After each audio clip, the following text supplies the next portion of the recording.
Hello guys, welcome back to our channel part 3 rebirth boss की अजीब पत्नी। Chapter 21 business शुरू करने वाली है ईशा। ईशा अपने हाथ में झाड़ू लेकर उसे जोर जोर से घूमते हुए सामने खड़ी उर्वी को एक झाड़ू मारती है। मार खाने की वजह से उर्वी जोर से चिल्लाती है। फिर ईशा को एक बार फिर से झाड़ू उठता देख करके फटाफट कमरे से बाहर भागने लगती है। आनंदी और नंदिनी तो पहले ही खेत में ईशा का दम देख चुकी थी, इसलिए दोनों तुरंत बाहर भाग जाती है। बाहर भागकर तीनों जन लंबी गहरी सांस लेती है। दूसरी तरफ ईशा उन तीनों के सामने ही बाहर निकालकर दरवाजे पर ताला मार देती है और चाबी को घुमाते हुए अपनी सूट के अंदर जो कुछ दिनों पहले उसने पॉकेट चला था उसके अंदर रख देती है। ये सब देखकर आनंदी अपने दांत पीसने लगती है। फिर अपने सर पर बड़ा सा घूंघट ओढ़कर जहां सारे मर्द बैठे थे वहां जाती है और तुरंत ईशा के दादाजी के सामने जाकर खड़ी होकर कहती है, चाचा जी अब आप ही समझाइए ईशा को, कुछ उसे आज तक किसी औरत ने पाला नहीं है। सिर्फ 2 साल की उम्र में ही उसने अपने माँ बाप दोनों को खो दिया। उसके बाद से जब तक 8 साल के लिए तब तक उसे हम लोगों ने देखा है। आज जब इतनी बड़ी हो गई है और उसका ब्याह हो रहा है, तुम्हें उसको जो तोहफे में चीज मिली है उन्हें रखने में उसकी मदद करना चाहती हूँ, लेकिन वह मुझे कुछ छूने ही नहीं दे रही है। और क्या आप जानते हैं, ईशा के होने वाले पति ने उसे पूरे 12 से 15 हजार रुपए भेजे हैं। इतना पैसा। आखिरी वाली बात आनंदी खूब जोर से चिल्ला कर कहती है। उसके मन में तो यही चल रहा होता कि काश कुछ कर चक्का उसकी बात सुन ली, क्या पूरे गांव में यह बात फैल जाए ताकि कोई ना कोई आकार नहीं पैसों को चुरा ले।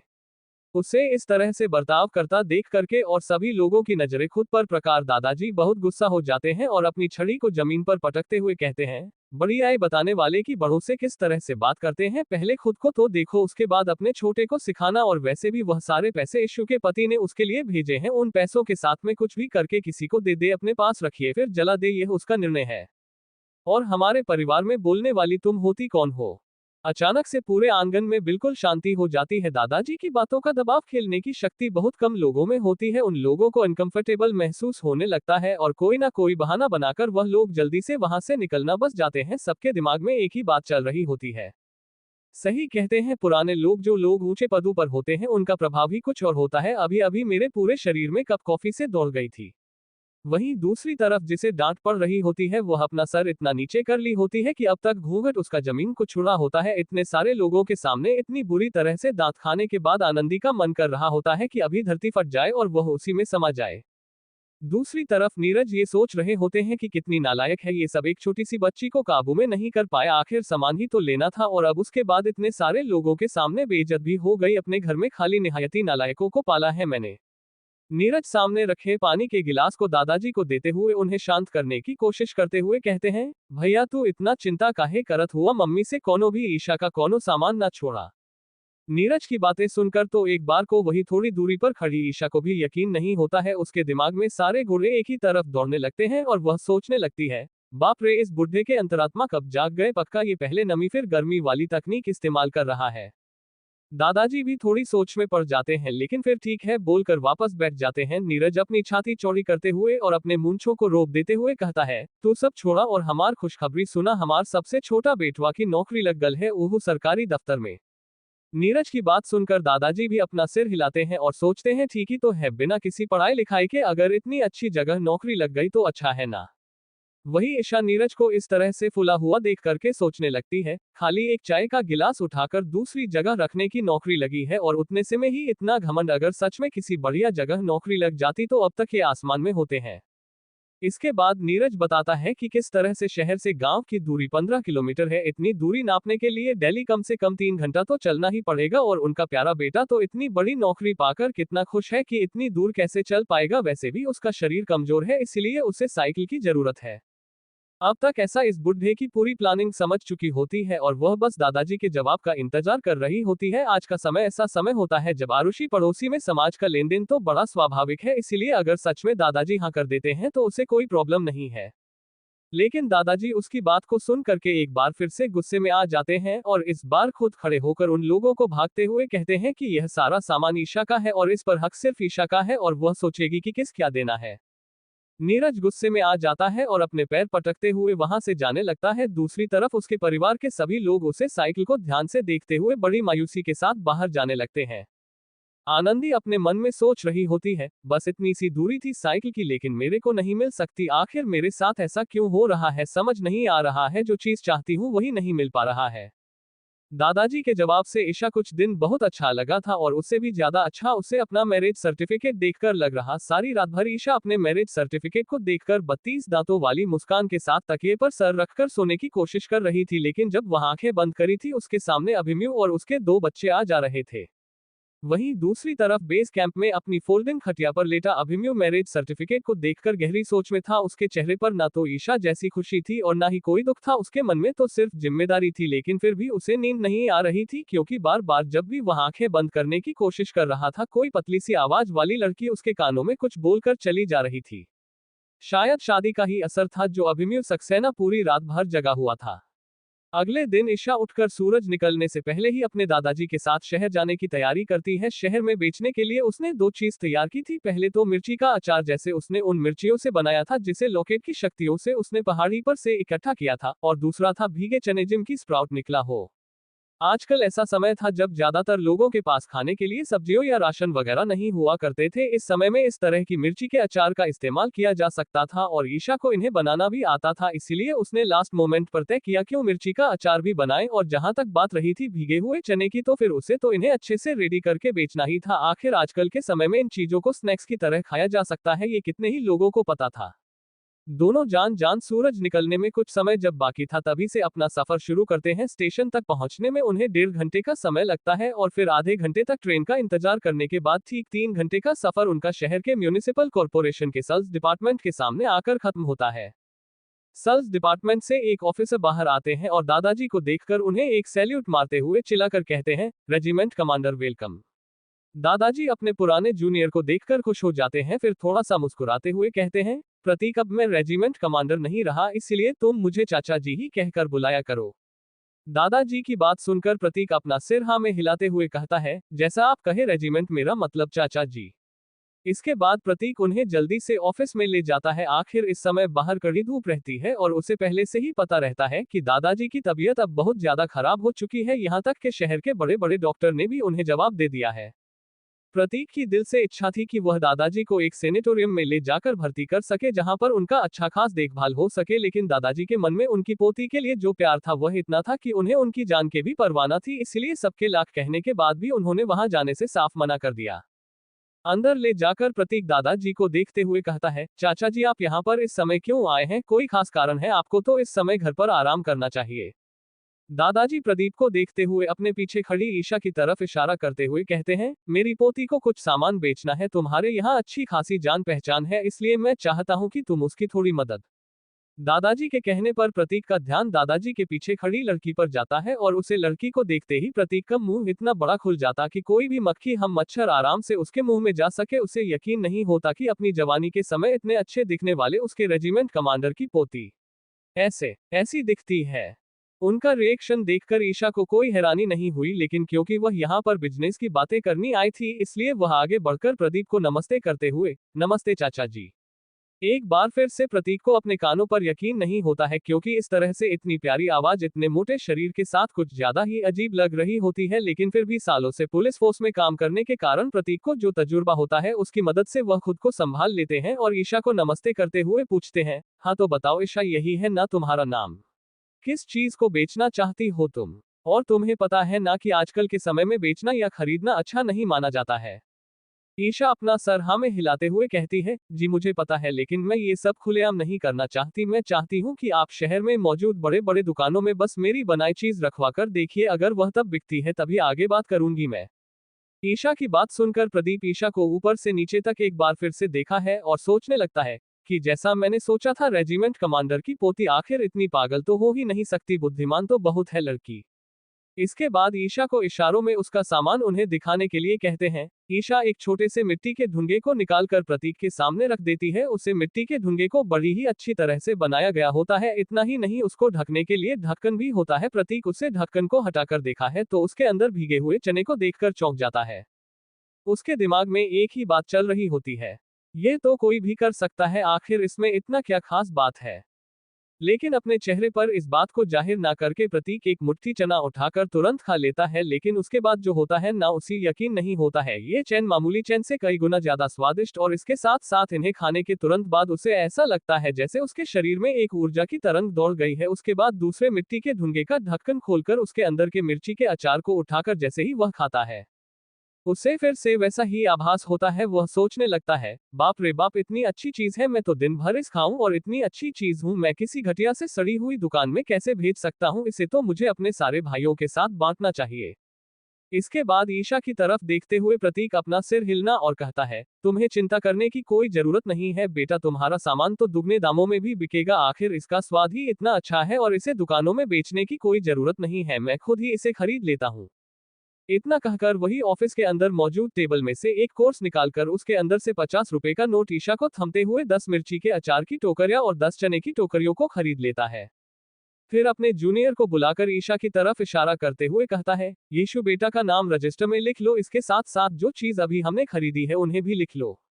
तुम चिंता मत करो, अभी तुम घर जाओ और ऐसी और अच्छी चीज बना, जब तुम्हें इन्हें बचना होगा तब तुम यहाँ शहर आ सकती हो, मैं तुम्हारी मदद करूंगा। इसके बाद प्रतीक का जूनियर आगे बढ़कर जब टोकरी उठाने की कोशिश करता है तो उसके पैर लड़खड़ा जाते हैं और टोकरी उसके हाथों से बस गिरने ही वाली होती है। ये देखकर प्रतीक अपना हाथ लगा देता, जब वह टोकरी को अपने हाथ से पकड़ता है तब उसे एहसास होता है, बाप रे बाप, इतना भारी, इसके अंदर क्या पत्थर है।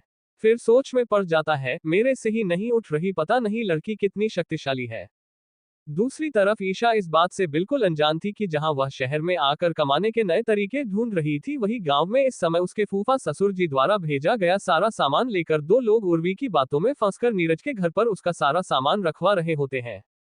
बेचारी शाह एक मुसीबत का सॉल्यूशन ढूंढती है तो दूसरे बिन बुलाए पहुंच जाती है। अब पता नहीं इन जल गवारों के घर से अपना सामान वह कैसे छुड़वाएगी।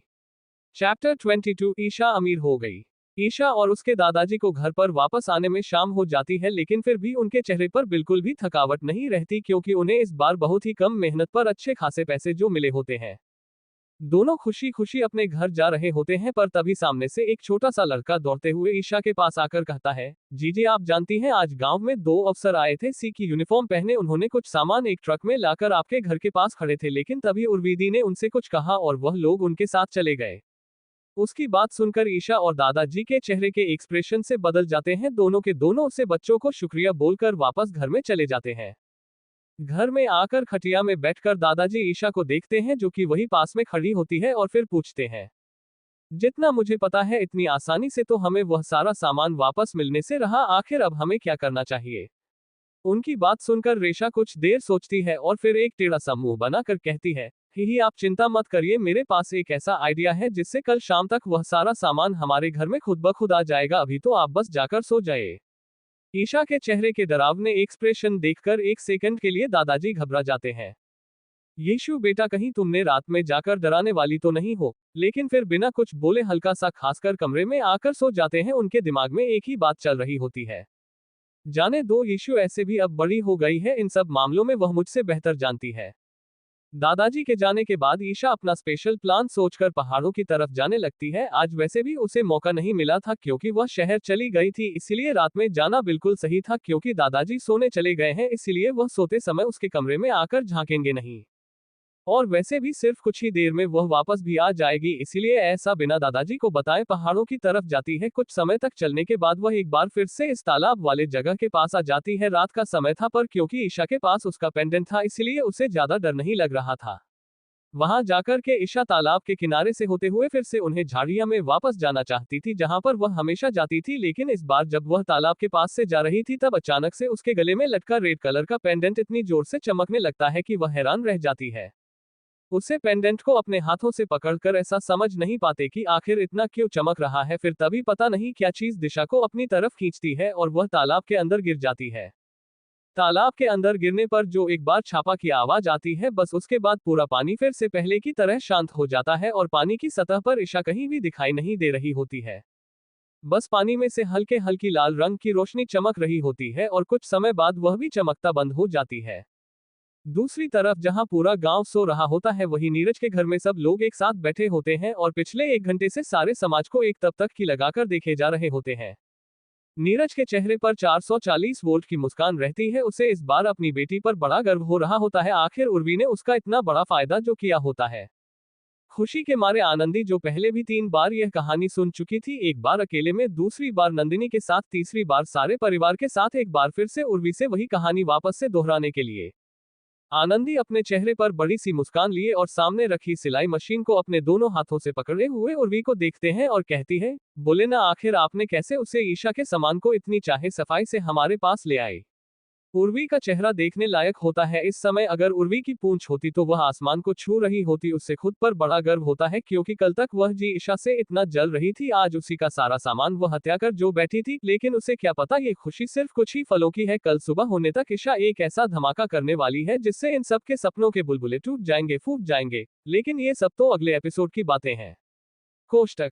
उर्वी अपने बालों को स्टाइल के साथ पीछे करते हुए नंदिनी को देखते हुए कहती, आज जब मैं उसे मोटी के घर गई थी तब।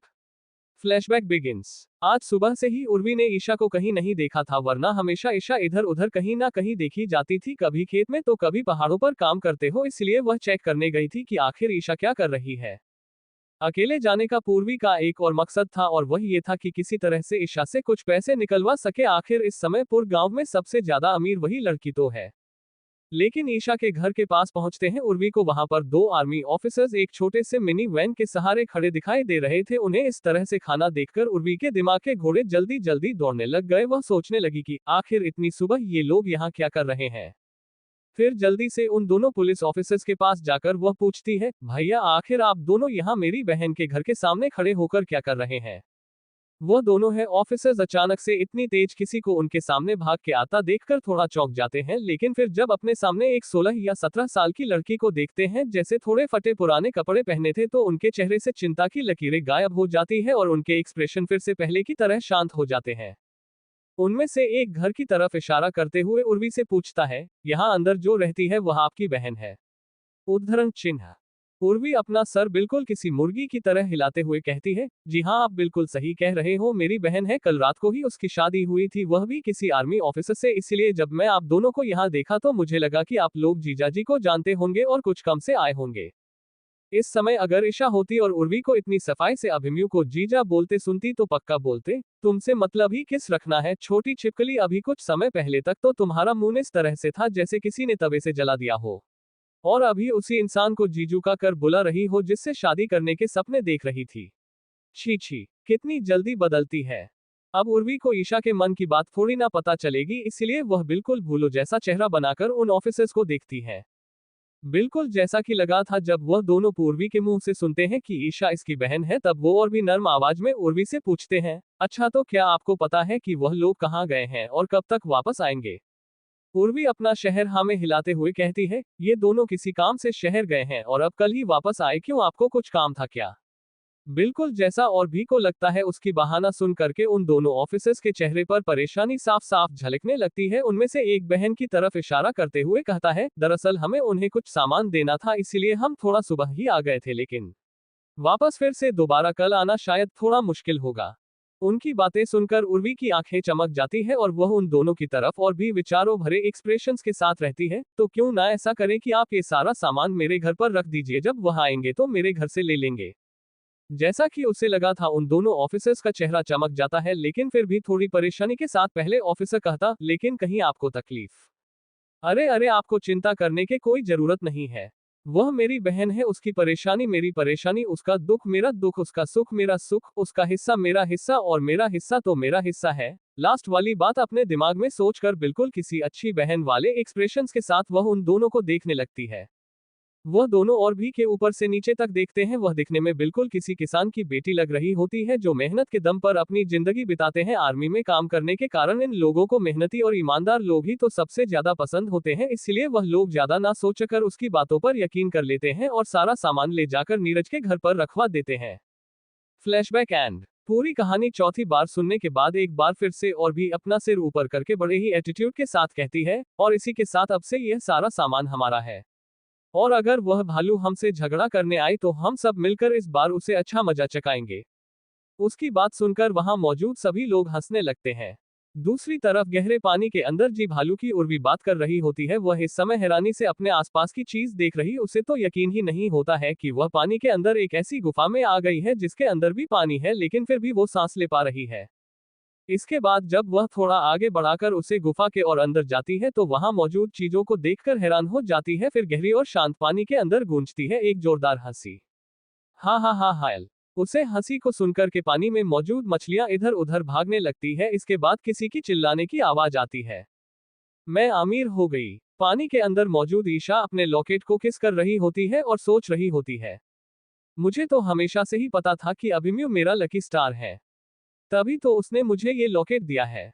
उद्धरण चिन्ह डॉट डॉट डॉट उद्धरण चिन्ह। बेचारा कोई सोल्जर जो इस समय बेस कैंप में अपनी शादी के गम में डूबा होता है, अगर उसने ईशा की बात सुन ली होती तो खुद को रोने से हूं और रोक नहीं पाता। ईशा गुफा के अंदर मौजूद चीजों को देखती है। गुफा के अंदर कई तरह तरह के पत्थर होते हैं, या यूं कहूं तो क्रिस्टल होते हैं, जो कि लॉकेट की रेंज में आकर के चमक रहे होते हैं। इन क्रिस्टल के आसपास कई बड़े हैं दुर्लभ जड़ी बूटियां वाले पौधे होते हैं, जो दुनिया में सिर्फ गिने चुने कुछ ही मौजूद होते हैं। उससे भी बड़ी बात, यह सारे पौधे इस समय ईशा के सामने किसी समुद्री घास की तरफ फैले होते हैं। इन दुर्लभ जड़ी बूटियां और महंगे क्रिस्टल को देखकर ईशा को इस बात की खुशी होती है कि वह बचपन से ही अपनी पढ़ाई लिखाई में बहुत ज्यादा ध्यान देती थी और अपने लॉयर की पढ़ाई के अलावा भी कई सारी किताबें पढ़ती थी, तभी तो उसे इतनी कमल की चीज के बारे में पता था। नहीं तो आज उसके सामने इतना बड़ा खजाना होता है और उसे पता भी नहीं होता। आप उसे आसान तरीका इस्तेमाल करने की कोई जरूरत नहीं थी, अब वह इन चीजों को बेचकर बड़ी आसानी से पैसे कमा सकती थी। ये सब सोचकर ही ईशा को इतनी खुशी हो रही थी कि उसका मन पानी के अंदर मरमेड की तरह डांस करने का कर रहा था। बस उसकी कमर थोड़ी एक्स्ट्रा साइज की थी और कोई प्रॉब्लम नहीं थी। लेकिन चाहे ईशा को कितनी भी खुशी हो, वह उसे गुफा में ज्यादा देर के लिए नहीं रुकती है और फिर उन क्रिस्टल में से सबसे छोटा वाला लेकर के पानी के बाहर जाने लगती है। लेकिन एक बार फिर से उसे सुनसान जंगल में किसी के चलने की आवाज पूछता है। उद्धरण चिन्ह डॉट डॉट डॉट उद्धरण चिन्ह। पेड़ों पर मौजूद सारी चिड़ियाएं जो कि खाना लेकर अपने घोंसले में वापस अपने बच्चों के पास आना चाहती थी, वापस से डर के मारे अपने बच्चों को लेकर घोंसले से उड़ जाती है। दूसरी तरफ पानी में से अपना सर निकलकर अपने सामने आसमान में चमक रहे सूरज को देखकर ईशा हैरानी के साथ अपना मुंह खोल समझ नहीं पा रही थी कि आखिर क्या हुआ। उद्धरण चिन्ह डॉट डॉट डॉट उद्धरण चिन्ह। अभी तो उसे पानी में गिरे हुए मुश्किल से 20 मिनट भी नहीं हुए होंगे, अचानक से यह सूरज आसमान में कैसे आ गया। उद्धरण चिन्ह डॉट डॉट डॉट उद्धरण चिन्ह। प्रश्नवाचक चिन्ह प्रश्नवाचक चिन्ह प्रश्नवाचक चिन्ह। ऐसा क्यों लग रहा है जैसे सुबह के लगभग 9 या 10 बजे बज रहे होंगे। फिर दादाजी का चेहरा याद करके ईशा जल्दी से पहाड़ी के नीचे भागती है। उसे चिंता हो रही होती है कहीं दादाजी उसके गायब होने की खबर सुनकर अपनी तबीयत ना बिगाड़ ले। ईशा इतनी जल्दी में होती है क्यों, इस बात पर भी ध्यान नहीं देते कि वह अभी तो पानी से निकली थी, लेकिन फिर भी उसके कपड़े भीगे नहीं थे। चैप्टर 23। ईशा इस समय जल्दी से जल्दी बस घर पहुंचना चाहती थी, इसलिए वह बहुत तेज भाग रही थी। उसे डर था कि कहीं दादाजी ज्यादा चिंता न करें। थोड़ी ही देर में ईशा गांव के पास पहुंच जाती है और अपनी रफ्तार कम करके इस तरह से चलने लगती है जैसे मानो अभी अभी पहाड़ों से नीचे उतरी हो कुछ काम करके। अरे इससे पहले जो आंधी तूफान की तरह पहाड़ से उतर रही थी वह तो कोई और ही थी। ईशा की एक्टिंग का असर था या फिर ज्यादा लोगों ने उसे पर ध्यान नहीं दिया था। वह बिल्कुल आराम से अपने घर तक पहुंच जाती है, कोई उससे कोई सवाल नहीं पूछता। घर का दरवाजा खोलकर जब वह अंदर जाती है तो देखी है उसके प्यारे दादाजी इस समय चाय पी रहे होते। उन्हें आराम से चाय पीता देखकर ईशा को अच्छा लगता है। वह एक राहत की सांस लेती है, ये कम से कम दादाजी ने अपने दिमाग को आराम दिया। लेकिन भगवान को उसे आराम थोड़ी ना देना था, इसलिए दादाजी एक झटके से ईशा को दरवाजे पर देखते हैं और फिर थोड़ी सी सख्त आवाज में पूछते हैं, बेटा तू इतनी सुबह सुबह बिना मुझे बताए कहाँ गई थी। उद्धरण चिन्ह डॉट डॉट डॉट उद्धरण चिन्ह। उनका सवाल सुनकर एक सेकंड के लिए तो ईशा हैरान रह जाती है। उसे समझ नहीं आता कि किस तरह से जवाब दे, पर उसे इस बात की तसल्ली होती है कि दादाजी को ये लगता है कि वह सुबह सुबह उठकर गई थी, रात भर से गायब नहीं थी। इसीलिए अपने आप को संभालते हुए ईशा दादाजी को देखते हुए कहती है, दरअसल बात हुआ है कि मैं सोच रही थी कि कसरत करने चली जाऊं। आपको मैंने बताया था ना कुछ दिन पहले कि मुझे अपना वजन कम करना है, बस इसीलिए। वैसे भी मैंने सुना है सुबह सुबह कसरत करने से वजन जल्दी कम हो जाता है। उसकी बात सुनकर दादाजी के चेहरे पर हल्की सी मुस्कान आ जाती है और वह अभी से अपनी नाए और नथनी के सपने देखने लगते हैं। और इसलिए ईशा की तारीफ करते हुए कहते हैं, हाँ हाँ बेटा तेरे ऊपर तो ऐसे दिख भी रहा है, बहुत अच्छे। मुझे तो लगता है तूने अपना थोड़ा वजन कम कर दिया है। उद्धरण चिन्ह डॉट डॉट डॉट उद्धरण चिन्ह। दादाजी को सच में बिल्कुल भी गिल्टी फील नहीं हो रहा है, अभी एक ही दिन तो हुआ कसरत करते हुए तब से पतली भी हो गई।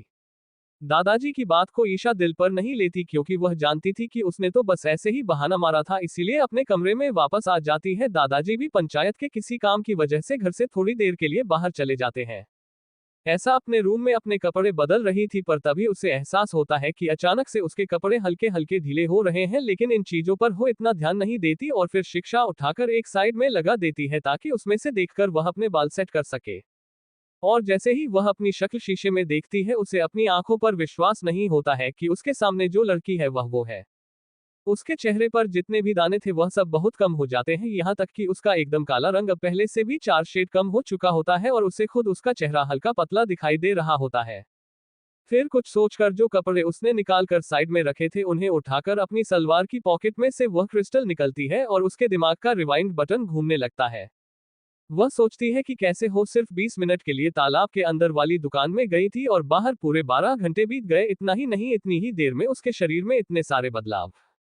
कुछ भी सोचकर ईशा एक नतीजे पर आती है कि शायद उससे पार्टिकुलर गुफा के अंदर समय थोड़ी कम रफ्तार से चलता है। इसके साथ साथ पानी में होने के कारण वहां कुछ ऐसी शक्तियां हैं जिस वजह से उसके शरीर के अंदर भी गंदगी प्यूरिफाई होती है, इसीलिए उसे जगह पर इतनी दुर्लभ जड़ी बूटियां और अनमोल क्रिस्टल और पदार्थ पाए जाते हैं। तो अगर वह उसे जगह पर पूरा एक दिन बिताएगी, इसका मतलब बाहर में लगभग 1 महीना या उसके ऊपर का समय बीत जाएगा। और अगर 20 मिनट में 2 किलो वजन कम होता है तो 12 घंटे में 60 किलो से ऊपर वजन कम हो जाएगा। इसका मतलब वो पतली हो जाएगी, इसके साथ साथ गोरी भी हो जाएगी। उसका फिगर फिर से उसकी पिछली जिंदगी की तरह हो जाएगा, 0 फिगर। और अमीर तो वह हो ही रही है, क्रिस्टल और जड़ी बूटियां जो मिल गई है। और सबसे इंपॉर्टेंट, अभिमन्यु के मशीन का टाइम भी 2 एक ही महीने का था, तो अगर वह 1 महीना के लिए जाती है तो जब वह वापस आएगी तब वह अभिमन्यु से भी मिल पाएगी। यस यस, इतना सोचकर ईशा को बहुत खुशी हो रही होती है, इतनी खुशी हो रही होती है कि वह भूल जाती है क्यों प्रेग्नेंट है और कूदने लगती है। फिर याद आकर वापस बैठ जाती है और सोचती है, आराम से तुम्हारे साथ और 2 जिंदगी है बुद्धू लड़की। इतना जल्दी खुशी मत मनाओ, 1 महीने का समय उस गुफा में काम है और बाहर की दुनिया में बहुत ज्यादा है। अगर तुम इतने दिन के लिए गायब रहने वाली हो तो पहले ये सोचो कि दादाजी को क्या बोलोगी। और वैसे भी दादाजी को बोलने से पहले उसे उर्वी के पास से अपना सारा सामान वापस भी तो लेकर आना है। और वैसे भी तुमने तो आज गुफा का सिर्फ छोटा सा हिस्सा देखा था, वह गुफा तो और बड़ी है। 12 घंटे अगर अंदर बिताना है तो इस बार मौके का फायदा उठा करके पूरी गुफा देख लेंगे, क्या पता उसमें और भी कुछ चीज मिल जाए। इसका मतलब अभी तुझे बहुत सारा काम करना है, ऐसा बैठी मत रह। इसके बाद इसे जल्दी से अपने कपड़े बदलकर तुरंत रसोई घर की तरफ भागती है और दादाजी और अपने लिए कुछ खाना बना लेती है। इसके बाद रसोई घर के अंदर से होते हुए कोठारी के अंदर रखे मिर्ची के अचार के 20 डिब्बे उठाती है और पास की उर्मिला चाचा जी को ये बात कर कि वह शहर जा रही है उसके दादाजी को बता दीजिएगा, शून्य कहकर सीधा स्टेशन की तरफ जाती है। अगली ट्रेन पकड़ के वह शहर पहुंचती है और पूरे 2 घंटे का सफर तय करने के बाद प्रतीक के ऑफिस के बाहर आकर खड़ी रहती है। गहरी सांस लेकर ईशा अंदर जाती है, जहां पर अंदर में प्रतीक अपनी चेयर पर बैठकर रजिस्टर चेक कर रहा था और प्रतीक का ध्यान अपनी तरफ खींचते हुए कहती है, शून्य। प्रतीक चाचा नमस्ते। प्रतीक जो अपना काम कर रहे थे अचानक से चौंक जाते हैं और अपना सिर उठाकर दरवाजे की तरफ देखते हैं। ईशा को खड़ा देखकर वह कुछ देर सोच में पड़ जाते हैं, फिर उनके चेहरे पर एक मुस्कान आती है और उसे अंदर आने का इशारा करते हैं। ईशा अंदर जाकर वहां पर टेबल के सामने रखी बेंच पर बैठ जाती है, फिर अपना सामान टेबल पर रखती है। लेकिन उसे टोकरी के वजन की वजह से टेबल पर एक जोरदार आवाज होती है, उद्धरण चिन्ह डॉट डॉट डॉट उद्धरण चिन्ह। बेटा मुझे पता है तुम शक्तिशाली हो, लेकिन इस तरह से अपनी शक्ति का प्रयोग मेरे टेबल पर क्यों कर रही हो। इस समय टेबल को लेकर प्रतीक अपने मन में रो रहे होते हैं, लेकिन बाहर से एक टेढ़ी सी मुस्कान के साथ फिर भी ईशा को पूछते हुए कहते हैं, अच्छा ईशा मैं तुम्हें बता दूं, तुम्हारे जो आचार थे ना कल मैं सिटी के ट्रेनिंग कैंप में भेजे थे, उन्हें बहुत अच्छे लगे, इसीलिए मैं तुम्हें 1000 बॉक्स का ऑर्डर देना चाहता हूँ।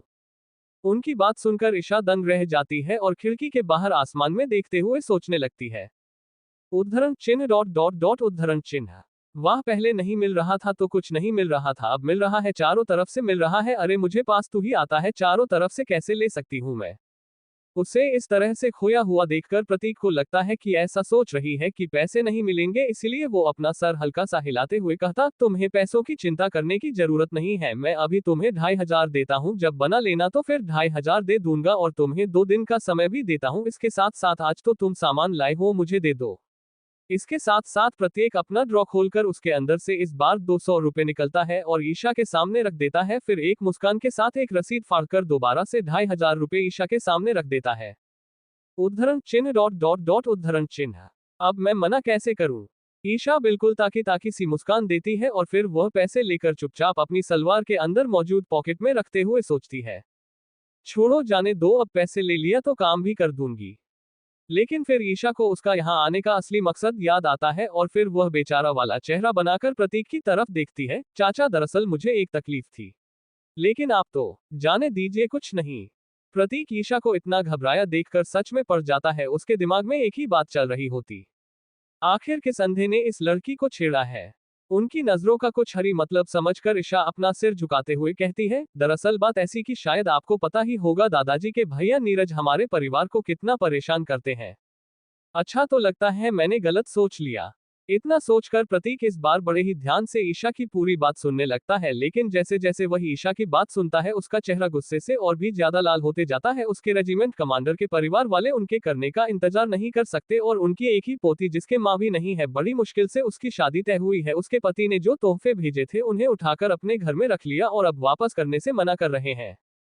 प्रतीक के मन में अपने रेजिमेंट कमांडर के लिए बड़ी इज्जत थी और इस तरह से उनकी करने की कोई कामना कर रहा है। ये बात जानने के बाद प्रतीक के मन में नीरज के परिवार के लिए जीरो टॉलरेंस हो गई थी। ऊपर से ईशा ने इस तरह से मिर्च लगाई है कि प्रतीक ने तुरंत अपने असिस्टेंट निर्मल को बुलाया और उसे अपने साथ 3-4 हटे कटे सोल्जर को ईशा के साथ ले जाने के लिए बोल दिया। ईशा इन सब लोगों के साथ एक छोटे से मिनी ट्रक में बैठी है और आराम से गुनगुनाते हुए सोचने लगते हैं, अब मजा आने वाला है। शून्य। नीरज के घर में कल रात वाला खुशी का माहौल आज सुबह भी वैसे का वैसा ही होता है। उन लोगों ने अभी तक एक भी चीज खोली नहीं होती, क्योंकि उन्होंने सोचा नहीं होता कि किसी क्या मिलेगा और किसी क्या नहीं मिलेगा। बस जैसे ही वह लोग डिसाइड करते हैं कि नंदिनी को सिलाई मशीन मिलेगी, आनंदी को अलमारी मिलेगी और तीसरी बहू को मोबाइल फोन मिलेगा, तभी उनके दरवाजे पर किसी की खटखटाना की आवाज आती है। इतना जरूरी डिस्कशन चल रहा होता है। इस बीच डिस्टर्ब होने के कारण नंदिनी गुस्सा करने लगती है और उठकर जाकर बड़े ही जोर की आवाज के साथ दरवाजा खोलते हुए बोलती है, कौन है जो सुबह सुबह इतना परेशान कर रहा है? दिखाई नहीं दे रहा है क्या हम लोग कुछ बहुत जरूरी? लेकिन फिर उसकी आवाज उसकी हालत में ही अटके रह जाती है। नंदिनी को अचानक से चुप होता देखकर आनंदी कंफ्यूज होकर वहां पर आती है और पूछती है, अरे तू? लेकिन उसकी भी आवाज उसकी गर्दन में अटक जाती है, क्योंकि उनके सामने ईशा अपने दोनों हाथ एक के ऊपर एक बंदे खड़ी रहती है और ईशा के पीछे बॉडीगार्ड की तरह 4 आर्मी ऑफिसर्स खड़े रहते हैं। इसके साथ साथ वही थोड़ी सी ही दूरी पर एक छोटा ट्रक भी खड़ा रहता है, जिसके अंदर और 2 आर्मी ऑफिसर्स बैठे होते हैं। ये देखकर दोनों थोड़ा घबरा जाती है, लेकिन अपनी ख्यालों की दुनिया से सबसे पहले आनंदी बाहर आती है और ईशा की तरफ उंगली करते हुए कहती है, तुम यहाँ क्या कर रही हो छोटी? ईशु। इससे पहले कि वह गुस्से में और आगे कुछ बोल पाती, वह सारे लोग उसे घर के देखने लगते हैं, इसलिए फिर तुरंत अपनी गलियों को यीशु में बदल देती है। यीशु अंदर आंगन में मौजूद जो अलमारी थी उसकी तरफ इशारा करते हुए कहती है, वह क्या है ना? मुझे पता चला कि आप लोगों ने दया दिखाते हुए जब मैं नहीं थी तब मेरा सामान अपने पास रख लिया था, इसलिए मैं बस उन्हें वापस लेने आई हूँ। इसके बाद बिना आनंदी और नंदिनी के अंदर बुलाए उन दोनों को अपने हाथों से साइड करते हुए ईशा अंदर जाकर आंगन में रखे अलमारी का मुआयना करने लगती है और जब उसे बिल्कुल सही देखी है तब फिर उन दोनों जेठानी देवरानी और घर के बाकी सदस्य की तरफ देखते हुए कहती है, जल्दी से जल्दी बाकी सामान निकालो क्योंकि मुझे घर वापस जाकर काम भी करना है, इतना टाइम नहीं है। उसका इतना एटीट्यूड देखकर आनंदी भड़क जाती है और वह आगे आकर अपनी उंगली ईशा की तरफ दिखाते हुए कहती है, तुम्हारी हमसे इस तरह से बात करने की हिम्मत कैसे हुई? उसकी उंगली ईशा के चेहरे के इतने पास होती है कि थोड़ा और आगे बढ़ती तो अब तक ईशा के नाक में घुस चुकी होती। उसकी गंदी उंगली को अपनी नाक की तरफ या नाक के आसपास भी देखकर ईशा तुरंत 3 कदम पीछे हो जाती है और उसके चेहरे पर घिन साफ साफ दिखाई देने लगती है। उद्धरण चिन्ह डॉट डॉट डॉट उद्धरण चिन्ह। उद्धरण चिन्ह डॉट डॉट डॉट उद्धरण चिन्ह। उसके ऐसे एक्सप्रेशंस को देखकर आनंदी को इतना गुस्सा होता है कि वह गुस्से के मारे अपने सारे दांतों को पीसकर लगभग चूरा बना देती है। और इससे पहले कि वह गुस्से में कुछ बोल पाती, ईशा उसे तुरंत बीच में टोकते हुए कहती है, और तुम्हारे परिवार की हिम्मत कैसे हुई मेरे तोहफा के सामान को अपने घर में लाकर इस तरह से छुपा के रखने की? जल्दी से निकाले तुम। लेकिन एक बार फिर से इससे पहले कि आनंदी कुछ बोल पाती, ईशा एक बार फिर से उसे बीच में रोक देती है और इस बार उसके पीछे खड़े चारों ऑफिसर की तरफ देखते हुए कहती है, निर्मल भैया जल्दी से मेरी मदद करिए और यह सारा सामान ट्रक में रख दीजिए, फिर हम लोग इसे घर लेकर जाएंगे।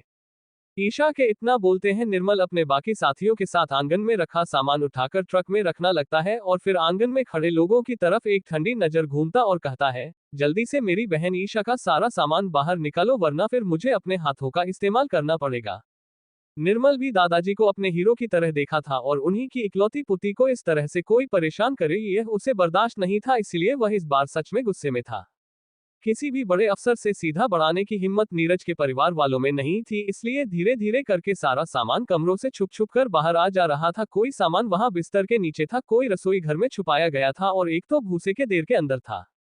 आखिरकार जब सारा सामान ट्रक में रखा जाता है तो सब लोग बाहर जाने वाले होते हैं, लेकिन ईशा को सोचकर आनंदी की तरफ देखती है और उसकी तरफ उंगली दिखाते हुए कहती है, अगली बार अच्छे से तैयारी करना चाचा, कुत्तों की तरह मत करना कि किसी के भी हड्डियों उठाकर लेकर आए और चाटने लग जाए।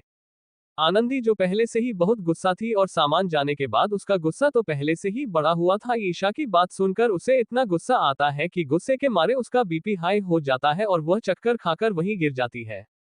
उसके गिरते ही परिवार के बाकी सारे लोग घबरा जाते हैं और उसे उठाने बताने लगते हैं। दूसरी तरफ ईशा को दरवाजे पर पहले से ही देख चुकी उर्वी इस समय भूसे के देर के पीछे छुपी कहां पर रही होती और सोच रही होती है कि जब उसके बाबाजी आएंगे तब उसे कितना पीटेंगे।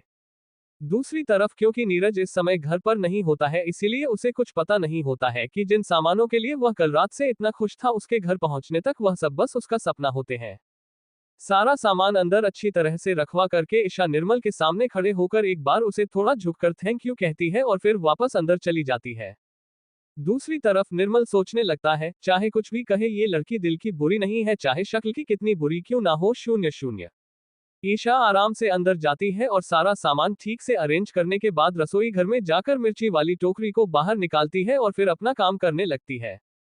इसके बाद उस रात ईशा जल्दी से अपना सारा काम खत्म करने के बाद पूरी रात बैठकर मिर्ची का अचार बनाती है। उसने सोच लिया था कि उसे कल रात को तो बस अब निकलना ही था, इसीलिए कल सुबह तक उसे अपना सारा काम खत्म करना पड़ेगा। वैसे भी लॉकेट के होने की वजह से ज्यादा मेहनत किए बिना ही यह सब इतना अच्छा लगने लगता था, इसीलिए उससे खुद पर यकीन था कि वह समय रहते अपना सारा काम खत्म कर लेगी।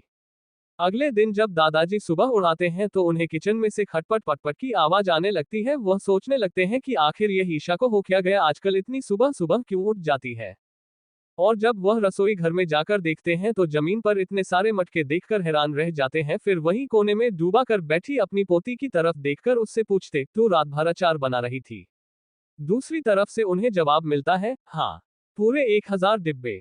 उद्धरण चिन्ह डॉट डॉट डॉट उद्धरण चिन्ह 1000 डिब्बे। इतनी जल्दी करने की क्या जरूरत थी, कुछ दिन इंतजार नहीं कर सकती थी? लेकिन चाहे दादाजी मन में कुछ भी सोच अपनी पोती को कैसे डांट सकते थे, इसलिए बड़े ही प्यार से कहते हैं, थक गई होगी ना, जाकर सो जा। ईशा उठकर नींद में वहां से बाहर जाने लगती है, लेकिन फिर उसे कुछ याद आता है और वह तुरंत कमरे में जाकर एक पन्ना उठाती है और फिर वापस रसोई घर में बर्तन ढूंढकर चाय बना रहे दादाजी के पास आकर खड़ी हो जाती। उद्धरण चिन्ह डॉट डॉट डॉट उद्धरण चिन्ह। घबराए हुए दादाजी ईशा को देखते हुए अपनी होठों को सीधी लाइन में रख करके सोचने लगते हैं, बेटा अभी तो बोला था जाकर सो जा, तुम्हारी आंखों के नीचे जो काले धब्बे हैं वह तुम्हारे रंग से भी ज्यादा काले हो चुके हैं। ईशा उन्हें एक पन्ना थामती है और फिर यह कहकर, मैं 1 महीने के लिए ट्रेनिंग कैंप में जा रही हूँ ताकि जल्दी पतली हो सकूं, आप बस जब निर्मल आएगा तो ये 1000 डब्बे से दे दीजिएगा, मैं जा रही हूँ सोने। दूसरी तरफ दादाजी अपने हाथों में उसे पर्चे को देखकर 1 सेकंड के लिए घबरा जाते हैं और फिर सोचने लगते। Training camp. चैप्टर 24। ईशा के अचानक सुनाए गए फैसले की वजह से बेचारे अपने 60 में चल रहा है दादाजी घबरा जाते हैं और पूरी दोपहर बस इसी के बारे में सोचते हैं। वहीं दूसरी तरफ एक बुजुर्ग आत्मा को परेशान करने के बाद भी ईशा बड़े मजे से दोपहर के 2 बजे तक सोती है। डिग्री दोपहर में आराम से उठकर ईशा नहा धोकर दादाजी को दिखाने के लिए एक पुराना सब थोड़ा फटा हुआ बैग उठाते और उसमें सामान डालती है और फिर उसे अपने कंधे पर टांग के बाहर आंगन में खटिया पर बैठे दादाजी की तरफ बढ़ती है। बेचारे दादाजी परेशान आंखों से अपने हाथ में मौजूद उसे पेपर को न जाने कब से देख रहे होते हैं। पेपर के अंदर बड़े ही साफ साफ शब्दों में लिखा रहता है कि 1 महीने का ट्रेनिंग कैंप अरेंज किया गया है कुछ वॉलंटियर्स के लिए जो कि पब्लिक की सेवा करना चाहते हैं। इस ट्रेनिंग कैंप में आर्मी के कुछ ऑफिसर्स उन वॉलंटियर्स को ट्रेन करेंगे। कड़ी फिजिकल ट्रेनिंग के साथ साथ मेडिकल के बारे में भी उन्हें सिखाया जाएगा ताकि अगर कोई जरूरत पड़े तो इमीडिएट फर्स्ट एड करने की क्षमता उनमें डेवलप हो जाए। दादाजी को समझ नहीं आ रहा था कि आखिर ईशा को जरूरत क्या है ऐसे किसी कैंप में पार्टिसिपेट करने की, और वह भी पूरे 1 महीने के लिए। तब तक क्या मैं अकेला रहने वाला हूँ? शून्य। ईशा दादाजी के पास आकर अपने घुटनों के बाल उनके बगल में बैठते हुए उन्हें उदास देखी है और फिर हल्का सा मुस्कुरा के पूछती है, जब मेरी शादी हो जाएगी तब तो मुझे अपने पति के घर ही रहना पड़ेगा ना, तो क्या आप मुझे तब भी इसी तरह से उखड़े हुए चेहरे के साथ विदा करेंगे? वैसे भी अगर मैं शहर जाकर अभिमन्यु के साथ रहती तो मैं आपको पक्का अपने साथ ले जाती, आपको कहीं पर भी अकेले नहीं छोड़ता, लेकिन इस जगह पर आपको ले जाना मुझे नहीं लगता ठीक होगा, इसलिए अभी के लिए हाँ कर दीजिए प्लीज। ईशा के मन में बस इस समय यही बात चल रही होती है। दादाजी भारी माँ के साथ अपनी प्यारी पोती को देखते हैं और उसके सर पर हाथ फिरते हुए कहते, पर अभी तो तू मेरे साथ है ना, ऐसे कैसे बिना किसी जान पहचान के तुझे एक अनजान जगह पर 1 महीने के लिए भेज दूं। ईशा को समझ में आ रहा था कि दादाजी ऐसा क्यों कह रहे हैं, आखिर अगर यह मॉडर्न टाइम होता तब भी ऐसे किसी जगह जाने से पहले एक लड़की के माँ बाप पूरे जांच पड़ताल करते और बहुत हिचकिचाते, फिर तो ये तब से 40 साल पहले की बात है। आखिर इस समय में उसके दादाजी से कितना ही प्यार क्यों ना करे, इस तरह से 1 महीने के लिए छोड़ना थोड़ा मुश्किल है। लेकिन ईशा को पता था कि उसके लिए तो यह 1 महीने 12 घंटे की तरफ बीत जाएंगे, पर दादाजी को पूरे 1 महीने बर्दाश्त करना पड़ेगा, इसलिए वह दादाजी के हाथ को अपने हाथ में लेते हुए उनकी आंखों में देखते हुए कहती है, बचपन से लेकर आज तक आपने मुझे पाला है, मेरे लिए तो मेरी माँ बाप दोनों आप ही हैं। मुझे ये भी पता है कि आप मुझसे बहुत प्यार करते हैं, लेकिन आपको ये बात पता है कि चाहे मेरी शादी अभिमन्यु से होती या फिर नहीं होती, लेकिन फिर भी जिस तरह से मैं रहती हूँ उसी तरह से इस समाज में रह पाना बड़ा मुश्किल होता मेरे लिए। उसकी बात सुनकर दादाजी थोड़े उदास मन के साथ और हल्के गुस्से के साथ कहते हैं, पर तू बहुत अच्छी है, तुझे किसी के लिए बदलने की कोई जरूरत नहीं है। दादाजी की बात सुनकर ईशा को बहुत अच्छा लगता है, क्योंकि यह बहुत कम पेरेंट्स अपनी बेटियों से बोल पाते हैं कि वह बहुत अच्छी है, उसे किसी के लिए बदलने की जरूरत नहीं है, किसी के लिए एडजस्ट करने की जरूरत नहीं है, वह जैसे ही दिखती है वैसे ही बहुत सुंदर है। लेकिन फिर भी फ्यूचर के लिए इतना तो जरूरी ही था। दादाजी आप समझ नहीं रहे हैं, मैं किसी के लिए नहीं खुद के लिए बदल रही हूँ, वहां जाकर मुझे बहुत कुछ सीखने को मिलेगा, मेरे वजन कम होने में बोलो मेरी हेल्प कर पाएंगे, इस तरह से घर में रहकर कुछ नहीं होगा। और फिर बस 1 महीने की बात है, फिर मैं वापस आ जाऊंगी, आपको मेरी चिंता करने की कोई जरूरत नहीं है, आपको बस जब तक मैं नहीं हूं तब तक अपने सेहत का ध्यान रखना है, आपको कोई भी मेहनत वाला काम करने की कोई जरूरत नहीं है। मैंने सुनील चाचा जी से बात कर ली है, जब तक मैं नहीं आती वह गांव के किसी वर्कर से कहकर हमारे खेत का काम बचा हुआ करवा देंगे। इसी के साथ साथ जितनी भी चीजों की डिलीवरी हमें प्रतीक चाचा को करनी थी वह मैंने बनाकर रख दी है, निर्मल भैया जब आएंगे तो आपको बस वह सारी चीज उन्हें दे देनी है और बचे हुए पैसे लेकर संभाल कर रख देना है। इसके साथ साथ मेरे कमरे की चाबी भी आप संभाल कर अपने पास रखिए।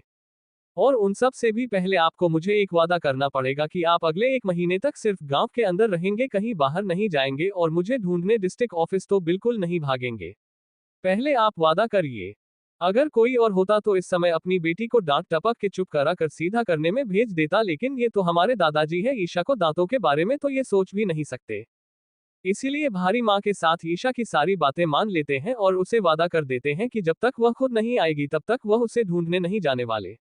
लेकिन अगर उसे वापस आने में 1 महीने से ज्यादा समय लगा तो फिर वह तुरंत डिस्ट्रिक्ट ऑफिस जाएंगे, वह भी अकेले नहीं, प्रतीक और निर्मल को एक साथ लेकर के। उनकी बात सुनकर ईशा झट से हाँ कह देती है। ईशा ने पहले ही समय जिन लिया था, इसीलिए वह सोच रखी थी कि वह 30 दिन पूरे होने से पहले ही वापस आ जाएगी। अब उतनी देर में उसका जितना वजन कम होता है हो जाए, आगे आने वाले फ्यूचर में भी वह ऐसे कई सारे मौके तो उसे मिलाने वाले हैं। ईशा घर से निकलकर दादाजी और बाकी गांव वालों को दिखाने के लिए स्टेशन की तरफ जाती है। रास्ते में कई सारे गांव वाले जिनके साथ ईशा ने अपना रिश्ता सुधार लिया था वह उसे बाय कहने आते हैं। ईशा सुनील चाचा के घर जाकर उन्हें 50 रुपए देते हुए कहती है कि समय समय पर उसके दादाजी को खाना भी जाते रहिएगा। वैसे तो सुनील जी ईशा को मना करते हैं, लेकिन फिर ईशा के बहुत जोर देने पर वह पैसे रख लेते हैं। ईशा बहुत अच्छे से जानती थी कि चाहे कोई इंसान कितना ही अच्छा क्यों ना हो, लेकिन अगर उसे किसी काम के लिए तारीफ के तौर पर कुछ भी ना मिले तो वह उसे कम पर ज्यादा ध्यान नहीं देता, इसलिए ईशा ने पहले ही 50 रुपए दे दिए। इसके बाद ईशा को ट्रेन स्टेशन तक छोड़ने के लिए दादाजी के कहने पर 2 सरपंच के लोग जाते हैं। ट्रेन में बैठकर ईशा ट्रेन के चलने का इंतजार करती है। कुछ देर बाद ट्रेन चल जाती है। ईशा अगले स्टेशन पर उतर जाती है और फिर स्टेशन से बाहर निकालकर उसे जगह पर मौजूद पोस्ट ऑफिस के अंदर 5 लेटर डालती है। अलग अलग दिन के, इनमें से 4 लेटर तो एक ही एड्रेस पर जाने होते हैं, लेकिन एक लेटर के ऊपर किसी इंसान के बेस कैंप का एड्रेस लिखा रहता है। सोचा सोचा कौन होगा, अभिमन्यु है। ईशा ने कल ही 4 लेटर्स तैयार कर लिए थे। ये चारों लेटर उसने दादाजी को अलग अलग समय पर भिजवाने के लिए किए थे। तारीख डालने के बाद उसने अपने हस्ताक्षर कर दिए थे। उसके लिए एक चीज अच्छी थी कि कम से कम दादाजी ने ईशा को कैसे लिखते हैं या फिर पढ़ते हैं ये सब सिखाया था, इसीलिए उसे नाटक करने की कोई जरूरत नहीं थी कि उसे नहीं आता। सारी चीज पोस्ट ऑफिस में जमा करने के बाद ईशा वापस ट्रेन स्टेशन पर आती है और एक बार फिर से ट्रेन पकड़ के स्टेशन के पीछे वाले रास्ते से पहाड़ी की तरफ जाने लगती है। ठीक 1.5 घंटे बाद ईशा पहाड़ी के पास पहुंच जाती है। इस तालाब के पास जाते हुए ईशा अपने लॉकेट को हल्का सा टच करती है, फिर पानी में कूद जाती है। लेकिन पानी में बहुत देर तक घूमने के बाद भी उसे वह गुफा नहीं मिलती, जबकि रात में सिर्फ एक बार गिरने से ही उसे वह गुफा मिल गई थी। उसे समझ नहीं आता कि आखिर ऐसा क्यों हो रहा है। काफी देर तक पानी के अंदर तैरने के बाद भी उसे कुछ नहीं मिलता। फिर अचानक से उसके दिमाग में ख्याल आता है, कहीं सिर्फ रात ही में तो ऐसा नहीं होता है कि गुफा खुले। इतना सोचकर ईशा रात तक रुकने के बारे में सोचती है। वही पेड़ के बल अपना सर टिककर अपनी आंखें बंद कर लेती है। जब दोबारा से उसकी आंख खुलती है तो हल्के हल्के से हवा का झोंका बड़ा होता है। सूरज ढल चुका होता है और बिल्कुल काली घनी रात होती है, लेकिन फिर भी एक बार अंदर डुबकी करने के बाद भी गुफा का दरवाजा नहीं खुलता। आखिर में थोड़ी देर बाद जब चांद के किरणें पानी पर पड़ती है, तब जाकर ईशा का लॉकेट फिर से पिछली रात की तरह चमकने लगता है। इसे देख करके ईशा की आंखें भी चमकने लगती है। तारांकन। ईशा जल्दी से पानी के अंदर डुबकी मारकर उस गुफा के अंदर चली जाती है। इस बार भी पहले की तरह गुफा के अंदर उसे तरह तरह की जड़ी बूटियां और अनोखे जैमस्टोन और क्रिस्टल दिखते हैं। उसे इतना तो पता था कि एक क्रिस्टल बाकी सब चीजों से थोड़ा अलग है, क्योंकि ज्यादातर क्रिस्टल गर्म जगह हो जैसी ज्वालामुखी या किसी खदान के आसपास पाए जाते हैं। इस तरह से एक छोटी सी तालाब के अंदर कोई अजीब सी गुफा के अंदर थोड़ी ना पाए जाते हैं। लेकिन फिर भगवान ने उसे भेज भी तो कहा एक नवल के अंदर, जहां सब कुछ लेखक के माँ के हिसाब से होता है। और पता नहीं इस नॉवेल के लेखक ने क्या बद्दी कहानी लिख रखी है। फिलहाल तो तुम मेरी ही बुक में हो, इसलिए चुप रहो। Relieved face. ईशा ने पिछली बार जो छोटा सा क्रिस्टल का टुकड़ा उठाया था उसके बारे में उसने थोड़ा पता लगाया, तो उसे पता चला कि इस क्रिस्टल की कीमत बहुत है। यहाँ तक के दुकानदारों से घूर घूर कर देखने लग गया था। उसे डर था कहीं बीच बाजार में 20-25 लोग उसे मारने ना पहुंच जाए, इसलिए फिर उसने इस क्रिस्टल की कीमत से अनजान होने का नाटक किया और वहां से निकल ली। खैर, वैसे तो इन क्रिस्टल के होने के कारण वह बहुत अमीर है, लेकिन इनका इस्तेमाल वह एक ज्वेलरी शॉप खोलने के लिए कर सकती है या फिर किसी ऑक्शन में दे सकती है, नहीं तो खुलेआम किसी ज्वेलरी शॉप में बेचने का आइडिया एकदम बेकार है। इसीलिए अभी के लिए तो उसे क्रिस्टल को साइड रखना पड़ेगा। जब मौका मिलेगा तब एक परफेक्ट ज्वेलर को हायर करके इसे अच्छे अच्छे गहने बनाने की कोशिश करेगी। वो अभी के लिए तो सबसे ज्यादा इंपॉर्टेंट है गुफा के थोड़े अंदर जाकर देखना। पानी में कूदने से पहले ईशा दादाजी की पुरानी घड़ी को एक अच्छे से प्लास्टिक के रैपर में बांध कर लेकर आई थी, ताकि उसे समय का पता चला रहे। गुफा में आए हुए उसे आधे घंटे हो गया था, मतलब बाहर में इस समय लगभग अगले दिन की दोपहर हो गई होगी। ईशा उसे जगह के अंदर थोड़ा और डीप में जाती है। जैसे जैसे वह अंदर जा रही होती है, वहां पर सिर्फ उसके पेंडेंट और आसपास दीवारों में लगे चमकने वाले पत्थरों की ही रोशनी होती है, बाकी सारा उजाला गायब हो चुका होता है। थोड़ी देर इस तरह से तैरने के बाद एक अजीब सी रोशनी चमकता है और ईशा एक ऐसी जगह आ जाती है जहां सिर्फ सोना ही सोना होता है। सोना मतलब सोने वाला सोना नहीं, असली सोना, गोल्ड। लेकिन ईशा उसे चीजों पर ध्यान नहीं देती और आगे अंदर जाती है। कुछ देर तक ऐसे ही तैरते तैरते ईशा एक ऐसी जगह आ जाती है जहां बिल्कुल अंधेरा होता है। बस उसके लॉकेट की हल्की हल्की रोशनी जैसे सामने का कुछ रास्ता दिखाई दे रहा होता है। वह तैरती है थोड़ा और आगे बढ़ती है, लेकिन अंधेरा खत्म ही नहीं होता। उसे ऐसा लग रहा होता है जैसे वह गोल गोल एक ही जगह पर घूम रही है। कुछ देर तक ऐसा ही चलता है, लेकिन फिर वह थक जाती है और तैरना बंद कर देती है और एक ही जगह पर खड़े खड़े सोचने लगती है। देखते ही देखे उसे वैसे खड़े हुए 20 से 25 मिनट तक बीत गए होते हैं। आखिर में हर करके वह फिर से पीछे जाने के बारे में सोचती है, लेकिन जैसे ही वह थोड़ा पीछे तैरती है तो उसे पता चलता है कि पीछे का रास्ता बंद हो चुका है। इस बार ईशा को सच में बहुत डर लग रहा होता है, क्योंकि अगर वह किसी और अनजान जगह पर पहुंच गई हो तो फिर वह बुरी तरह से फंस जाएगी, क्योंकि उसके पास पैसे भी नहीं है। जो थोड़े बहुत पैसे हो लेकर निकाली थी वह उसके बैग में है, जो कि इस समय पेड़ से लटक रहा है। उद्धरण चिन्ह डॉट डॉट डॉट उद्धरण चिन्ह। हे भगवान, कहीं मैं इस दुनिया में भी टपक ना जाऊं। फाइनली मुझे जीने के लिए अच्छा परिवार मिला है, अच्छी जिंदगी मिली है। ऐसा नहीं करना प्लीज। ईशा बाहर जाने का रास्ता ढूंढते हुए भगवान से मना रही होती है, लेकिन उसे इस बात का एहसास नहीं होता है कि उसके ठीक पीछे कोई बड़ी सी सांप जैसी चीज उसी के साथ साथ तैर रही होती है। उसे इस बात का भी एहसास नहीं होता कि काफी देर तैरने की वजह से उसका शरीर का रंग और भी हल्का हो गया होता है। वह सांप जैसी चीज ईशा के पीछे पीछे पिछले कई मिनटों से होती है। थोड़ी देर में ईशा को ऐसा एहसास होता है जैसे उसके पीछे कुछ तैर रहा है, इसीलिए मैं अचानक से तैरना बंद कर देती है। लेकिन फिर वह आवाज आने भी बंद हो जाती है। वह एक बार फिर से शुरू करती है, फिर से उससे वैसे ही आवाज नहीं आ रही होती है। फिर से वह रुक जाती है और फिर से आवाज आना बंद हो जाती है।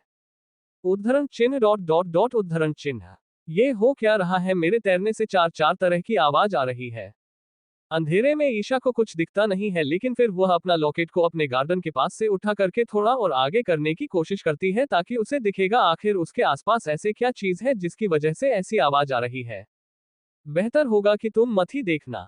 लेकिन ईशा किसी की बात नहीं मानती और पीछे घूमकर अपने लॉकेट को इधर उधर घूम के चेक करने लगती है कि आखिर क्या है ऐसा, और फिर अपने सामने 12 से 15 नुकीले चमचमाती दांत और इतना बड़ा खुला मुंह देखकर ईशा वहीं पर फ्रिज हो जाती है। इसके बाद पूरी सुनसान गुफा के अंदर गूंजती एक मधुर सुरीली आवाज आ उद्धरण चिन्ह डॉट डॉट डॉट उद्धरण चिन्ह, उद्धरण चिन्ह डॉट डॉट डॉट उद्धरण चिन्ह। मुझे मत खाओ, मुझे मत खाओ, मैं बिल्कुल भी टेस्टी नहीं हूँ। आ सांप, बहुत बड़ा सांप। नहीं रुको, मॉन्स्टर, राक्षस, ड्रैगन, अरे नहीं, समुद्री दानव, जो भी तुम हो मुझसे दूर रहो। उसे इस तरह से चिल्लाता हुआ देख करके वह सांप वही नहीं रुकता बल्कि अपने मोटे बड़े शरीर को पूरी तरह से ईशा के इर्द गिर्द लपेट लेता है। प्लीज मुझे मत खाओ, प्लीज मुझे मत करो, मैं बिल्कुल भी टेस्टी नहीं हूँ। अरे मैं बहुत मोटी और गंदी हूँ, मुझे खाओगे तो तुम्हें पेट दर्द जो जाएगी, छोड़ो मुझे। लेकिन फिर अचानक से एक आवाज आती है, मास्टर आप इतना डर क्यों रही हो? इस समय गुफा के अंदर सिर्फ ईशा के चिल्लाने की आवाज, पानी के चलने की आवाज और लंबी गहरी सांस लेते हुए रक्षक की आवाज ही मौजूद थी। तो फिर आखिर यह इतनी क्यूट, भोली सी, बच्चों जैसी आवाज है किसकी? चैप्टर 25। उसे आवाज को सुनने के बाद पहली बार में तो ऐसा लगा जैसे ईशा को कुछ सुनाई ही नहीं दिया, क्योंकि वह अपना वही ऐसा एनाकोंडा, बचाओ मुझे, मुझे मत खाओ, उसने जारी रखा था। लेकिन फिर से एक आवाज गूंजती है पूरे गुफा के अंदर, जिसे सुनकर ईशा एकदम से चुप हो जाती है। आप इतना चल क्यों रही हैं? मैं क्या इतना अच्छा दिखता हूँ? ईशा बिल्कुल हैरान हो जाती है। उसके सामने कम से कम 50 दांतों वाला और इतने बड़े मुंह वाला एक मॉन्स्टर, जिसे वह ठीक से देख भी नहीं पा रही थी, लेकिन फिर भी उसकी परछाई राक्षस के दांतों पर साफ साफ नजर आ रही थी। लेकिन पता नहीं क्यों बड़े ही अजीब सर्कमस्टेंसेस की वजह से यह राक्षस इंसानी आवाज में यानी हिंदी में बात कर सकता था, वह भी इसकी आवाज इतनी क्यूट थी। पता नहीं भगवान का कौन सा डिफॉल्ट सेटिंग है। ईशा बड़ी कंफ्यूज थी, उसे समझ ही नहीं आ रहा था कि आखिर ही हो क्या रहा है। लेकिन फिर से उसे वही आवाज सुनाई देती है, कुछ तो बोलिए ना, आप चुप क्यों है? उद्धरण चिन्ह डॉट डॉट डॉट उद्धरण चिन्ह। क्या बोलो, तुमने तो मुझे स्पीचलेस कर दिया। ईशा अपनी तोक घोटते हुए काटती हुई उंगली के साथ खुद के चेहरे की तरफ इशारा करते हुए उसकी बदन पर अपनी धूम को बिल्कुल साफ जैसे अपने शिकार को घूमर मरोड़ता है उसे तरह से लपेटे हुए मॉन्स्टर से पूछती है, तो तुम मुझसे बात कर रहे थे? वह मॉन्स्टर अपना सर हाँ में हिलता है। ईशा फिर अपना सर इधर उधर हिलाते हुए पूछता है, मुझे इस तरह से क्यों पड़ा है? अगर मैं तुम्हारी ममम मास्टर हूं तो? उसकी बात सुनकर मॉन्स्टर रखना सिर्फ एक तरफ झुकता है, फिर अपने मुंह को बड़ा सा खोल करके गुफा के एकदम ऊपर जाकर उसकी दीवारों से लटक रहे पौधों को अपने दांतों से कटकर खा जाता है। पर पता नहीं उन पौधों में ऐसा क्या होता है कि जैसे ही वह उसे काटता है उनके अंदर से लाल लाल खून जैसा रस गिरने लगता है, जिसे देखकर ईशा बहुत घबरा जाती है और एक बार फिर से पूरी गुफा में सुरीली आवाज बनती है, आ छोड़ो मुझे, छोड़ो, मैंने कहा छोड़ो मुझे, अभी छोड़ो। ईशा के इस तरह से चटपटाने की वजह से आराम से अपना लंच कर रहा हूं मॉन्स्टर घबरा जाता है और ईशा को छोड़ देता है। ईशा डर के मारे उस मॉन्स्टर से दूर भागने लगती है। उसे भागता हुआ देखकर वह मॉन्स्टर एक बार फिर से अपनी बड़ी लक्ष्मी तुम को उठा करके ईशा के पैरों पर लपेटकर उसे अपनी तरफ खींच लेता है। ईशा एक बार फिर से दूर दूर से चिल्लाने लगती है, लेकिन इस बार वह मास्टर ईशा को खुद की तरफ मोड़कर उसे रोकते हुए कहता है, आप इतना क्यों चल रही हैं? मैं अच्छा नहीं दिख रहा क्या जो आप मुझसे डर के भाग रही है?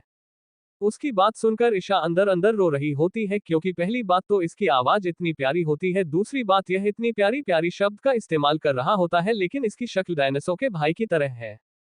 अरे नॉर्मल केसेस में तो अगर कोई इंसान तुम्हें इस तरह से देख ले तो उसे हार्ट अटैक आ जाए और उसका वही राम नाम सत्य हो जाए, फिर भी तुम कह रहे हो कि तुम अच्छे दिख रहे हो, अरे तुम बिल्कुल राक्षस दिख रहे हो।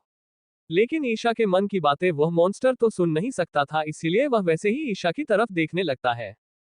ईशा इस बार खुद को शांत करती है और फिर थोड़ा अपने दिमाग से काम लेती है। सोचने वाली बात होती है कि अगर इस लॉकेट के जरिए खुलने वाला दरवाजा गुफा का है, इसका मतलब साफ है कि इस लॉकेट का जो मालिक है वही इन सारी चीजों का मालिक है। अगर इसके अंदर कोई राक्षस जैसे दिखने वाला डायनासोर का भाई है तो उसका मालिक भी पेंडेंट का मालिक है। इतना सोचकर अब तक ईशा थोड़ी शांत हो गई होती है। ईशा उस मॉन्स्टर को देखते हैं और उसे सावधानी के साथ पूछता है, तुमने अभी कहा कि मैं तुम्हारी मास्टर हूँ, ऐसा क्यों कहा? वह मॉन्स्टर अपनी बड़ी गहरी हरी आंखों के साथ ईशा को बोलता है, फिर कुछ देर सोकर ईशा को जवाब देते हुए कहता है, क्योंकि यह चतुर्भुज जी हीरा आपके गले में है और यह आपको इस गुफा के अंदर ले आया इसीलिए। चतुर्भुजी हीरा। उद्धरण चिन्ह। इस बार मॉन्स्टर ईशा को छोड़ देता है और उसे देखते हुए कहता है, जी चतुर्भुज हीरा, ये हीरा पीढ़ी दर पीढ़ी आगे बढ़ाया जाता है और सिर्फ उसे वंश के अंश के खून से यह हीरा जागृत हो सकता है। इस हीरे के अंदर 4 पदार्थों को काबू करने की शक्ति होती है।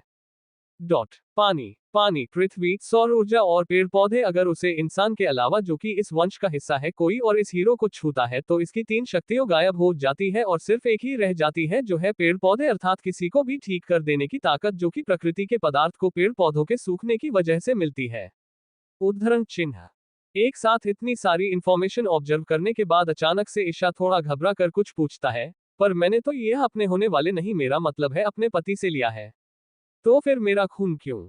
उद्धरण चिन्ह। उसकी बात को सुनकर राक्षस अपना सर एक तरफ करता है और पूछता है, पर आप तो गर्भवती है ना? जिसका मतलब है कि इस समय आपके पति, यानी कि जो इसका वंशज है, इसका अंश आपके अंदर है।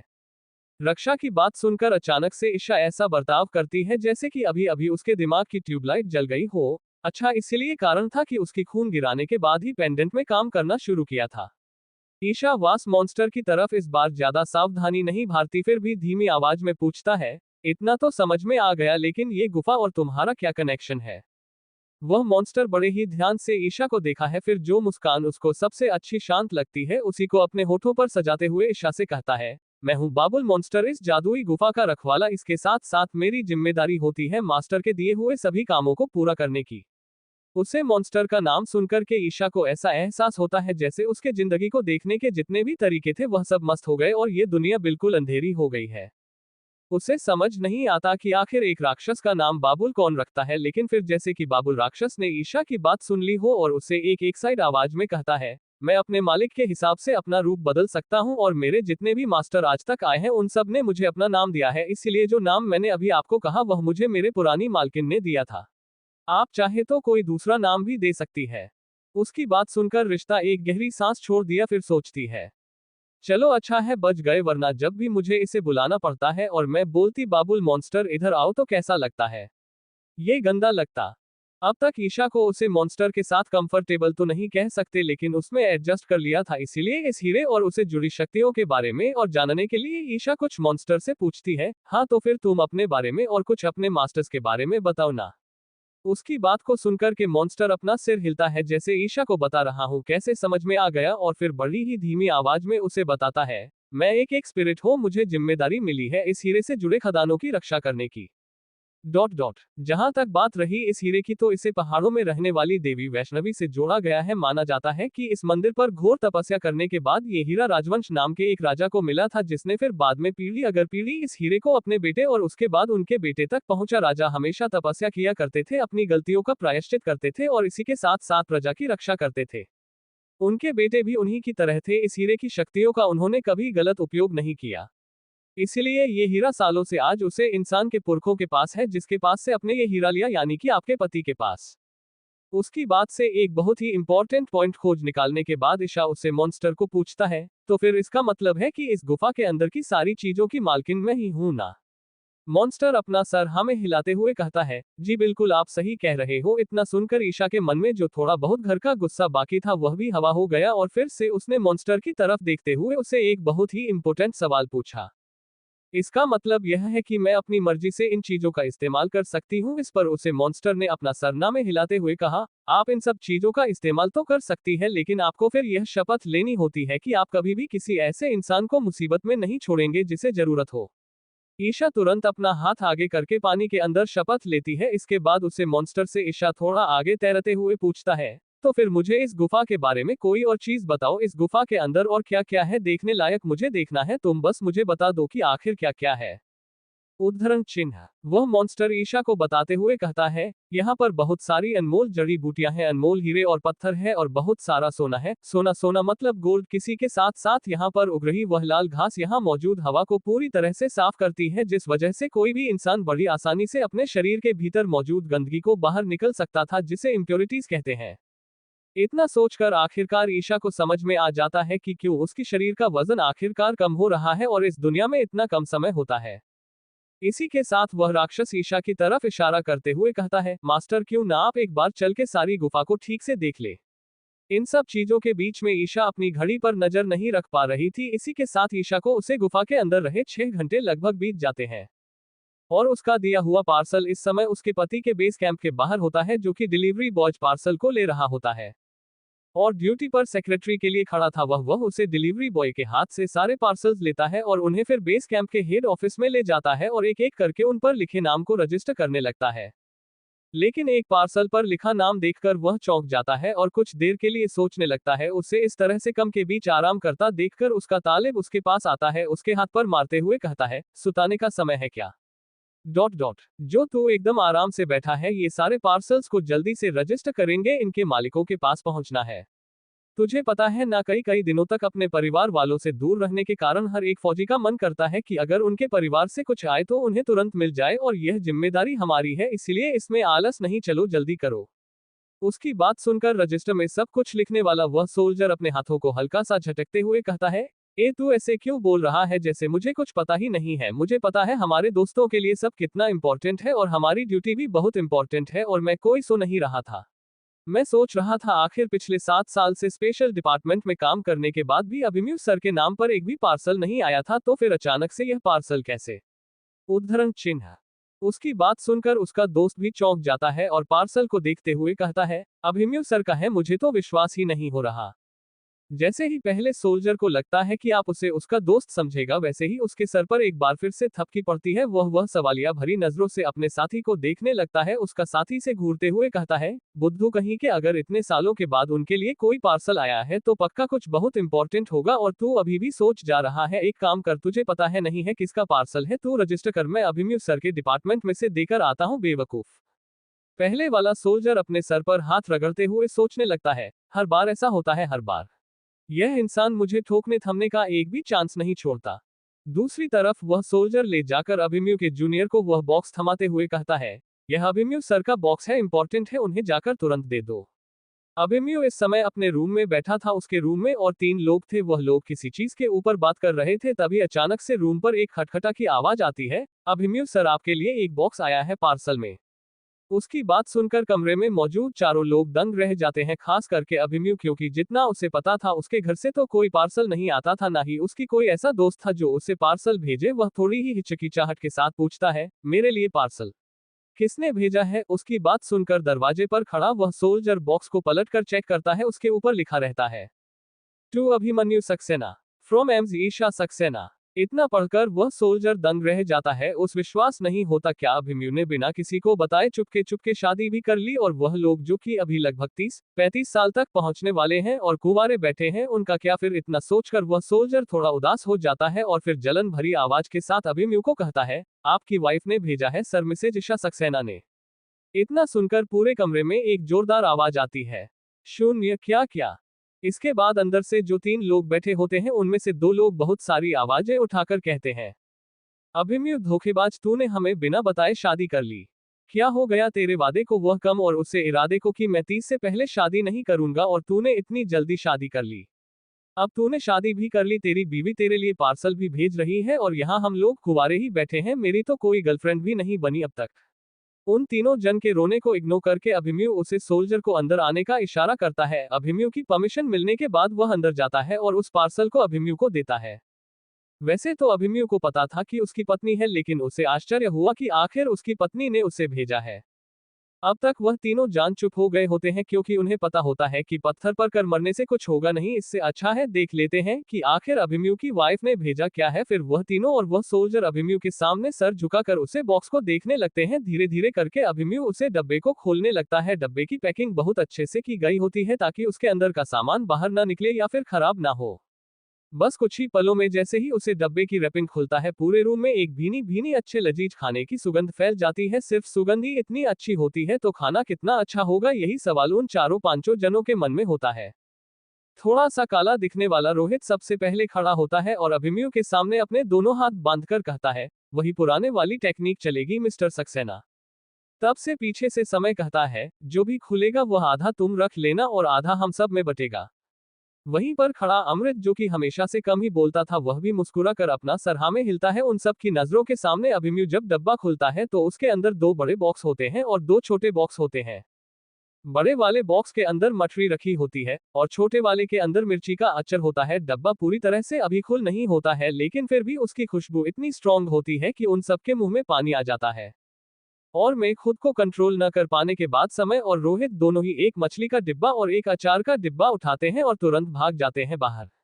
उन तीनों को इस तरह से हवा होता देख करके बाकी दो जब अभिमन्यु के डब्बू को देखते हैं तो अभिमन्यु तुरंत अपने दोनों हाथों को आगे बढ़ाकर उन देवों को छुपा देता है। फिर उन दोनों की तरह अपनी ठंडी आंखों से देखते हुए कहता है, मैंने पहले ही आधा बार दिया है, इसीलिए मेरे वाले के बारे में तो सोचना भी मत। दोनों ही जान अभिमन्यु की आंखों को इतना ठंडा देखकर थोड़ा डर जाते हैं और तुरंत बाकी बचे दोनों के पीछे भागने लगते हैं। अरे समय और रोहित से तो बोलो फिर भी छीन लेंगे, लेकिन अभिमन्यु से चीन का मतलब है उद्धरण चिन्ह डॉट डॉट डॉट उद्धरण चिन्ह। रहने दो, सोचना भी नहीं है, दर्द होने लगेगा। सबके जाने के बाद अभिमन्यु उसे पार्सल को देखा है। ठीक उन डब्बू के नीचे एक लेटर होता है जिसे देखकर उसे थोड़ी सी हैरानी होती है, लेकिन फिर वह लेटर खोलकर पढ़ने लगता है। चैप्टर 26 चिट्ठी से हुआ अभिमन्यु को प्यार का एहसास।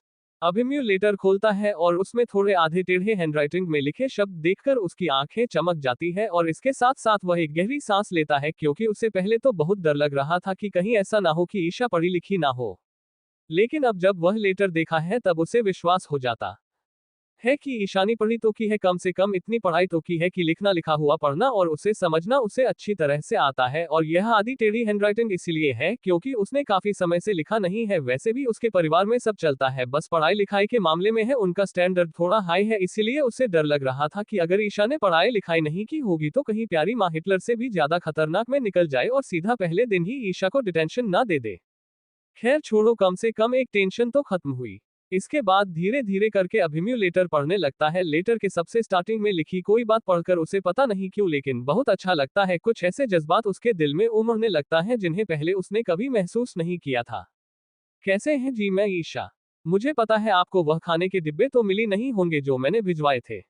आप मुझे लिखकर जरूर बताएगा कैसे लगे। वह क्या है ना, मैं घर में इन्हें बनाना शुरू किया है, इसीलिए आपको भेजा चखने के लिए। और अगर आपको कुछ भी और खाने का मन करेगा ना तो मुझे चिट्ठी लिखकर बता दीजिएगा, मैं अगली बार वही बनाकर भेजूंगी। आपने जो मुझे सामान भिजवाया था और जो तोहफे भिजवाए थे वह सब मुझे मिल गया है। शुक्रिया मेरी इतनी चिंता करने के लिए, मेरे बारे में इतना सोचने के लिए।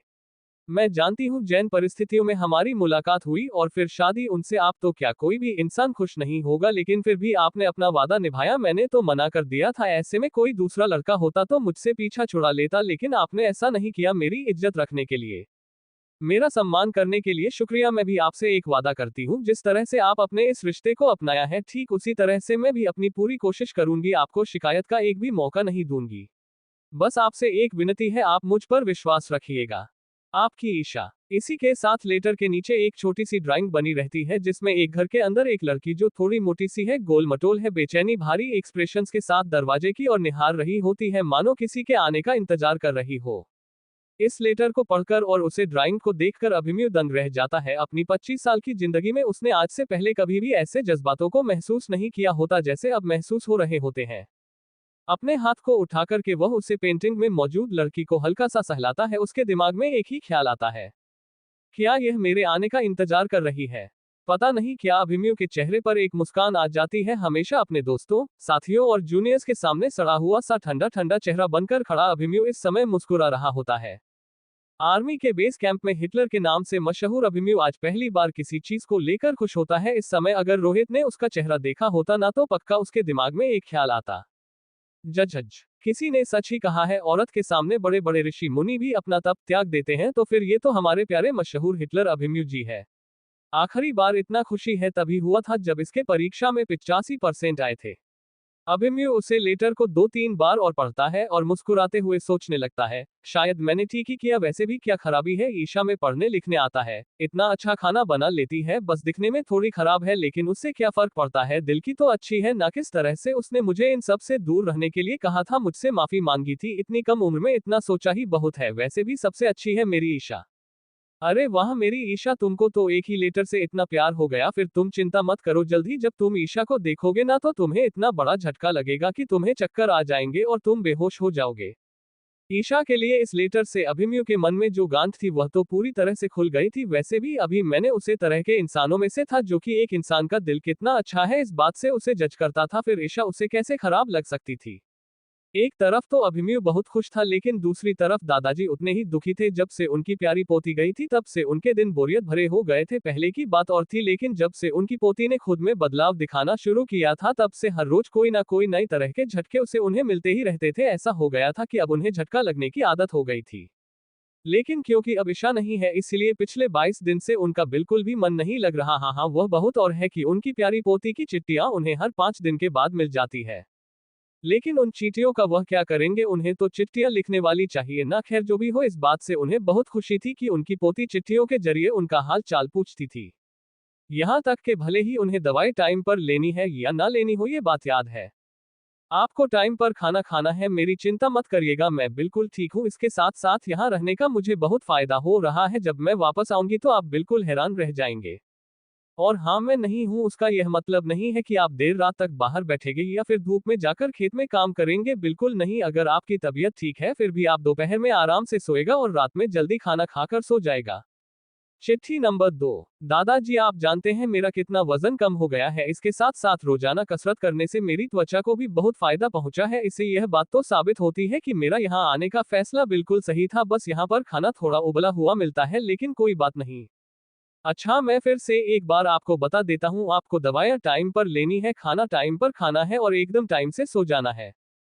चिट्ठी नंबर 3। अच्छा, जितना मुझे पता है अब तक तो निर्मल भैया आ गए होंगे ना। आप उन पैसों को संभाल करके रख दीजिएगा और किसी भी हालत में उसे उर्वी को घर में मत आने दीजिएगा। वह लड़की नहीं है, मुसीबत का पिटारा है। पता चला इस बार पता नहीं कौन सी मुसीबत लेकर हमारे पास आ जाएगी। और हाँ, हमेशा ताला और चाबी लगा कर रखेगा, चाबी छुपा दीजिएगा। ये सारे पैसे हमारे बहुत कमाने वाले हैं। चिट्ठी नंबर 4। इस बार मैं आपको बिल्कुल नहीं कुछ भी बोलने वाली हूँ, बस आपको इतना बताने वाली हूँ कि सिर्फ 6 दिन बचे हैं। बस 6 दिन में वापस आ जाऊंगी, मेरा इंतजार करेगा। और हाँ, मेरे वापस आने से पहले आपको मेरे कैंप में आने की कोई जरूरत नहीं है, मैं खुद ही वापस आ जाऊंगी। अब क्योंकि ऑर्डर उनकी पोती का था, इसीलिए दादाजी ने बड़ी हिम्मत करके किसी तरह से 25 दिन तो कट ही लिए थे, सिर्फ 3 दिन और बाकी थे। अभी यहाँ गांव में भी सबको बेचैनी होने लगी थी। जो लोग ईशा और उसके दादाजी के बारे में अच्छा सोचते थे, उन लोगों को तो खुशी थी कि ईशा खुद को सुधारने के लिए इतना बड़ा कदम उठाया है और इसी के साथ साथ ईशा के सर पर से कम बदसूरत होने का कलंक तो हटेगा। और जिन लोगों को ईशा से जलन होती थी या उससे नफरत थी, जैसे कि नीरज और उसका परिवार, उन्हें बड़ी बेचैनी हो रही थी। उन्हें ऐसा लग रहा था उनका सबसे बड़ा एडवांटेज चला जाएगा। आखिर अब किसे ताने सुनाएंगे वो कि तू मोटी है, खटनी है, कद्दू है, काली है, भैंसी है, भालू है। ऐसी ही हालत बेचारी उर्वी। आखिर उसके पास एक ही तो एडवांटेज था, वह थी उसकी सुंदरता, न जो कि बस उसका एक भ्रम है, वह भी कहीं ईशा के आने के बाद उससे छीन ना जाए। दूसरी तरफ इन सब ख्यालों से अनजान ईशा इस समय गुफा की गहराइयों में अपने पालतू डायनासोर जैसे दिखने वाले तालाबी जानवर के साथ गुफा की गहराइयों और इसमें छुपे राज को ढूंढने की कोशिश कर रही थी। जैसे जैसे वह लोग गुफा के अंदर जा रहे थे, पानी और भी ज्यादा साफ और हल्का ठंडा होने लग गया था। इसी के साथ साथ इस गुफा के अंदर अंधेरा और बढ़ गया था। कुछ देर और अंदर जाने के बाद उन्हें एक चमकने वाला मोती, जिसे अंग्रेजी भाषा में बोला जाए तो ट्रांसलूसेंट लाइट बल्ब, जो कि शायद अब तक किसी भी इंसानी प्रजाति ने खोजा नहीं है। हालांकि इसके बारे में पता होने गुफाओं से चला है जिनके ऊपर से कई हजार सालों पहले हमारे पूर्वजों ने ड्राइंग बनाई थी। उसे मोती को अपने हाथ में पकड़े ईशा की आंखें भी चमक रही थी, उसके मन में लड्डू फूट रहे थे। उसे विश्वास ही नहीं हो रहा था कि उसके हाथ कितना बड़ा खजाना लगा है, जिसे छूने का हाथ अब तक किसी के पास नहीं है। उसकी वह मालकिन है। हा हा हा हा। दूसरी तरफ ईशा के बिल्कुल बगल में तैर रहे उसे समुद्री ड्रैगन को ईशा के चेहरे के एक्सप्रेशन देखकर पता नहीं क्यों हल्का सा डर लग रहा था। उसे बेचारे 7 से 8 हजार साल पुराने प्राणी को ईशा की चुड़ैलों जैसी हंसी एकदम अच्छी नहीं लग रही थी। बेचारे के दिमाग में एक और कंफ्यूजन था कि आखिर उसके नए मालिक ने उसका नाम डोरेमोन क्यों रखा। आखिर यह कैसा नाम है और इसके पीछे का मतलब क्या है। जाने दो, मत जानो कहीं तुम खुद को चुल्लू भर पानी में डूबो डूबो के मार ना दो। वैसे कोई बात नहीं, जिसे बाबुल पसंद आएगा उसे डोरेमोन से क्या प्रॉब्लम होगी। फिर भी रहने दो, मत जानो। कुछ देर और अंदर जाने के बाद आखिर वह लोग एक ऐसी जगह पर आ जाते हैं जहां पर सिर्फ एक ब्रेसलेट होता है, जो शायद ही ब्रेसलेट हो, क्यों कुछ कड़े जैसा होता है। लेकिन जैसे ही ईशा उसे ब्रेसलेट को लेने के लिए अपना हाथ आगे बढ़ती है, उसे अचानक से बिजली की तरंगे महसूस होती है और वह दूर झटका की वजह से दीवार से टकरा जाती है। हालांकि इस समय क्योंकि उसने पेंडेंट पहना होता है या वह गुफा के अंदर होती है, इसलिए उसे चोट नहीं लगती। डोरेमोन, मेरा मतलब है ड्रैगन, सीधा अपने प्यार से मालिक के पास जाता है और उसे उठाने की कोशिश करता है। ईशा कुछ देर में खुद को संभालती है और फिर उसे ड्रैगन की तरफ देखते हुए पूछता है, अब ये क्या चीज है और यह मुझे इतनी झटके क्यों मार रही है। ड्रैगन उसे ब्रेसलेट की तरफ देखते हुए बड़ी ही गंभीर आंखों के साथ कहता है, ये प्राचीन कड़ा है, कहते हैं इसके अंदर असीम शक्तियां हैं। अब वह शक्तियां क्या है वह तो मुझे भी नहीं पता, क्योंकि आज से पहले कोई भी इस कड़े को हासिल नहीं कर पाया है। अब इतनी इंटरेस्टिंग बात सुनकर ईशा के मन में कड़े को लेकर जो जिज्ञासा थी उसका लेवल 100 से 500 तक पहुंच जाता है, और वह ड्रैगन की तरफ चल जैसी आंखों के साथ देखते हुए पूछती है, आखिर ऐसा क्यों है? जब इस्तीफा का मालिक इस पेंडेंट का मालिक है तो फिर वह इस कड़े को क्यों नहीं मिल सकता? इस पर ड्रैगन अपनी क्यूट सी आवाज में कहता है, दर्द से बात यह है कि यह तो मुझे भी नहीं पता, कहते हैं जब सही समय आता है तब अपने आप ही कुछ ऐसा होता है जिससे इस पूरी जगह के सरगना को महसूस हो जाता है, लेकिन फिर इस कर तक पहुंचाने की परीक्षा इतनी कठिन हो जाती है कि किसी के लिए भी ये बिल्कुल नामुमकिन हो जाता है। जब इंसान के अंदर क्षमता थी कि वह इस कड़े तक पहुंच जाए तब कोई भी इस तरह से कि किसी बुरे इंसान के हाथ में ये शक्ति न लग जाए इसे इस्तेमाल नहीं करता था, और जब इंसान के पास से यह सारी कलाएं खत्म हो गई तब वह कोशिश करते हैं इसलिए हार जाते हैं। ईशा को ड्रैगन की बात समझ में आ रही थी, इसीलिए उसने तय किया कि अभी तो नहीं लेकिन भविष्य में किसी दिन वह इस कड़े तक जरूर पहुंचेगी और इससे जुड़े राज भी खोल देगी। ईशा और ड्रैगन दोनों एक दूसरे के अगल बगल खड़े थे, मतलब तैर रहे थे, तभी अचानक से पता नहीं क्यों ड्रैगन गुफा के एकदम ऊपरी हिस्से में जाता है और एक बार फिर से पहले की तरह उसे जगह को अपने नुकीले दांतों से कटता है। इस बार फिर से जैसे ही वह ऊपर की गुफा को काटता है वहां से लाल लाल पानी जैसा कुछ गिरने लगता है, थोड़ा बहुत ईशा के हाथ पर गिर जाता है। घबराहट के मारे ईशा एक बार फिर से वही करती है जो पिछली 2 बार से कर रही थी, मधुर ध्वनि निकलती है। एक बार फिर से वह ड्रैगन अचंभे में रह जाता है कि अब क्या हो गया जो ये चिल्लाने लग गई, इसीलिए फिर वह पूछता है, अब क्या हो गया, अब आप क्यों चिल्ला रही है? उसकी बात सुनकर ईशा गुस्से से अपने दांत पीसते हुए कहती है, अरे चुनाव नहीं तो क्या, कथक करो, जिस तरह से तुम हरकतें कर रहे हो उसके बाद कोई नॉर्मल इंसान होता ना तो उसे हार्ट अटैक आ गया होता। बेचारा ड्रैगन अपना बचा हुआ खाना खाने के बाद पूछता है, हॉट टैग क्या होता है? ईशा इस बार अपने गुस्से को काबू करते हुए बताती है, हॉट टैग नहीं हॉट अटैक। और इसे हटाओ, तुम बताओ आखिर ये तुम लाल लाल क्या कहते रहते हो, ये बिल्कुल खून जैसा लगता है, तुम्हें पता है? इस पर ड्रैगन ऊपर देखते हुए बताता है, ये खून है। उसकी बात पर ईशा अपने हाथ में मौजूद मोती को ऊपर करके गौर से ढूंढने लगते हैं, किस मारा इस बुकड़ ने, देखो तो मैं उद्धरण चिन्ह। लेकिन फिर ड्रैगन जब अपनी बात पूरी करता है तब उसे एहसास होता है कि वह कितना गलत सोच रही थी बेचारे मासूम डोरेमोन के बारे में। मुझे तो लगता है तुम्हारे दिमाग का सर्किट ही जिला है, कोई ऐसा नाम रखता है क्या?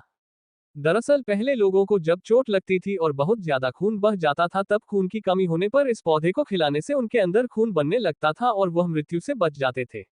लेकिन फिर बाद में पृथ्वी पर प्रदूषण बढ़ जाने के कारण उसे पर कोई ऐसी जगह बची ही नहीं जहां पर सही तापमान और मिट्टी मिल सके जिससे ये फूल खिल सके। लेकिन फिर भी प्राचीन लोगों का मानना है कि हिमालय में अभी भी एक ऐसी जगह मौजूद है जहां पर ये दुर्लभ फूल मिलता है, जिस तरह से संजीवनी अभी भी शायद पृथ्वी के किसी कोने में मौजूद है। उसकी बात सुनकर ईशा अपना सर हमें मिलती है, लेकिन फिर ड्रैगन की अगली बात सुनकर उसकी सिटी गोल हो जाती है। वैसे भी लगभग 3 प्रहर मुझे आपसे मिले हुए और पहली बार आपके चिल्लाने के कारण मैं ठीक से खाना नहीं खाया था, इसलिए मैं तो बस कुछ खा रहा था। ईशा बिल्कुल पत्थर की तरह जम जाती है, उसके दिमाग में एक ही बात घूम रही होती है, 3 प्रहर इक्वल्स 12 घंटे। और इसके बाद एक बार फिर से पूरी गुफा में एक चीख गूंजती है, मुझे देर हो गई, जल्दी चलो, वापस चलो, वरना एक 60 साल का आदमी अपने पूरे जान पहचान के लोगों के साथ मिलकर उसे बेस कैंप में हमला कर देगा जहां 18 साल के बाद की लड़कियां अलाउड ही नहीं है। चैप्टर 27 अभिमन्यु का रिप्लाई। जहां एक तरफ दादाजी बड़ी ही बेचैनी से अपनी पोती की राह देख रहे थे, वहीं दूसरी तरफ ईशा एक बेचारे डायनासोर के भाई को अपना घोड़ा बनाकर जल्दी तैरने की कोशिश कर रही थी ताकि उसके दादाजी के सर्च अभियान से पहले ही वह जल्दी से अपने घर पहुंच जाए। आखिरकार आधे घंटे बाद ईशा तालाब के किनारे पहुंच जाती है। जाने से पहले ईशा एक बार उसे डायनासोर की तरफ देखती है और उसे वह मोती कैच करने के लिए फेंकते हुए कहती है, तुम सब चीजों का ध्यान ठीक से रखना, मैं जा रही हूं, अगर मुझे आगे मौका मिला तो मैं तुमसे मिलने फिर आ जाऊंगी।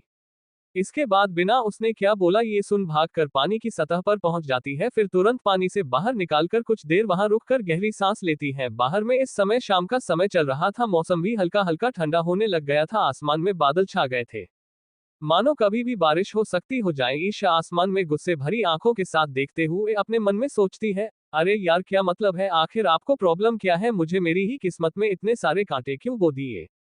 एक तो पहले ही मुझे देर हो गया, ऊपर से इतनी तेज बारिश होने वाली है, अगर मैं अगले आधे घंटे में नीचे नहीं गई तब इंद्रदेव का प्रकोप शुरू हो जाएगा, फिर मुझे पहुंचने में और लेट हो जाएगा।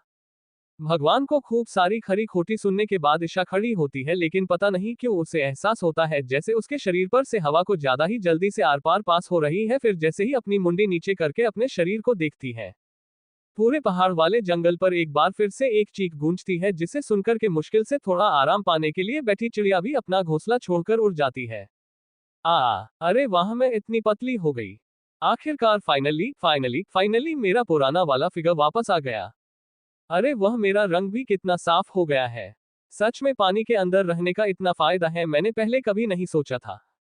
खुशी के मारे ईशा कुछ समझ नहीं आ रहा था कि आखिर वह क्या करे। इतने दिन के बाद आप जाकर उसे मोती भैंसी और पता नहीं किस तरह के तानों से छुटकारा। इसके साथ साथ जिस तरह से वह देख रही है, उसे लग रहा है कि उसका 103 किलो वाला जो वजन है वह अब 51 या फिर 52 होगा ज्यादा से ज्यादा।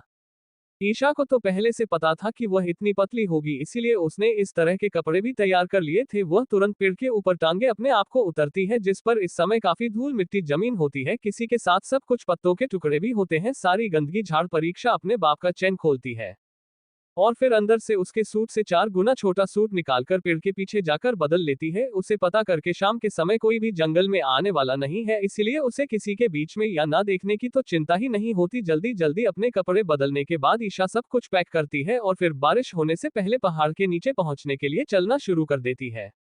वजन कम होने की वजह से या फिर इतनी ज्यादा समय गुफा में रहने के कारण उसकी रफ्तार ज्यादा हो जाती। जहां उसे 40 मिनट लगते थे, वहां वह लगभग 30 मिनट में गांव के द्वार पर पहुंच जाती है। लेकिन तब तक इंद्रदेव ने अपना काम कर दिया होता है और झमाझम बारिश शुरू हो जाती है। जैसे जैसे अपने गांव के लोगों के घरों के पास से गुजर रही थी, उसके दिल में एक बहुत ही एक्साइटमेंट थी। वो बस यही सोच रही थी कि आखिर उसके इस बदले हुए रूप को देखकर सबका रिएक्शन कैसा होगा। बस में जैसे ही भागकर अपने घर के पास पहुंची थी, उसे उसके दरवाजे के बाहर दीवार पर एक पार्सल दिखाई दिया, जिसे शायद डाकिया रख के गया होगा। लेकिन क्योंकि शाम हो गई थी और बारिश भी होने वाली थी, इसलिए दादाजी बाहर आकर चेक नहीं किए होंगे। अभी वह पार्सल बारिश में बुरी तरह से भीग रहा था, पर क्योंकि उसके ऊपर प्लास्टिक की रैपिंग की गई थी, पानी का असर उसके अंदर रखे सामान पर नहीं हुआ था। ईशा जल्दी से जा करके उसे डब्बे को उठती है और घर के अंदर जाकर के में दरवाजा बंद कर देती है। बारिश इतनी तेज हो रही थी कि बौछार के चट्टे घर के अंदर भी आ रहे थे। इसी के साथ आंगन के ऊपर तो छत नहीं थी, इसीलिए वहां पर भी बारिश हो रही थी। ईशा किनारे किनारे से बचकर तुरंत अपने रूम में जाती है। उसके दिमाग में ये होता है कि पहले वह अपने कपड़े बदलेगी, उसके बाद दादाजी से मिलेगी। वह जल्दी से अपने रूम में चली जाती है दरवाजा खोलने, और फिर बंद होने की आवाज सुनकर दादाजी अपने कमरे से कहाँ रहते हैं उसे एक तेज आवाज के साथ बोलते हैं, कौन है जो घर में अभी गुस्सा, जल्दी से बता दो वरना चालू कर तो 2 पैरों पर आए हो लेकिन वापस रेंगते हुए जाओगे, याद रखना। दादाजी की आवाज सुनकर ईशा अपने कमरे में से जोर से चिल्लाती है, दादू यह मैं हूँ ईशा। जिस आवाज को सुनने के लिए बेचारे दादाजी पिछले 1 महीने से तरस रहे थे, उसे आवाज को सुनकर दादाजी तुरंत पहचान जाते हैं और फिर ईशा के कमरे के गेट के बाहर खड़े होकर पहुंचते हैं। तुम आ गई इशू बेटा, लेकिन ये क्या मुझसे बिना मिले कमरे के अंदर क्या कर रही है? उसकी बात सुनकर अपने भीगे हुए कपड़े उतारते हुए जवाब देती है, बारिश की वजह से मेरे सारे कपड़े, इसीलिए उसे तरह से आपके सामने जाना अच्छा नहीं था, इसलिए मैं तुरंत कपड़े बदल रही थी दादाजी। ईशा की बात सुनकर आखिरकार दादाजी को याद आता है कि कितनी तेज बारिश हो रही है। फिर कुछ सोचकर एक जोर की आवाज देते हुए वह किचन की तरफ जाने लगते हैं। ठीक है तो कपड़े बदल, मैं तेरे लिए हल्दी वाला दूध बनाता हूँ। अपने पति के आने की खुशी में तो दादाजी के पैर जमीन पर देख ही नहीं रहे थे, इसलिए तो रसोई घर में पड़ते ही एक मटके से वह टकरा गए और मटका लगभग गिरते गिरते बचा। दिशा अपने कपड़े खोलने के बाद अपनी अलमारी खोलकर उसके अंदर छोटे साइज वाले इनर को निकाल कर पहन लेती है। फिर उसी के कमरे में मौजूद इकलौते हल्के से गंदे शिशु को उठा करके अपनी शक्ल देखी है और खुद की तारीफ करते हुए कहने लगती है, आखिरकार मैं पहले की तरह सुंदर हो गई। चाहे मैं खुद को कितने ही दिलासे दे दूं, हर लड़के के दिल में एक ही आरजू रहती है कि वह सबसे सुंदर दिखे।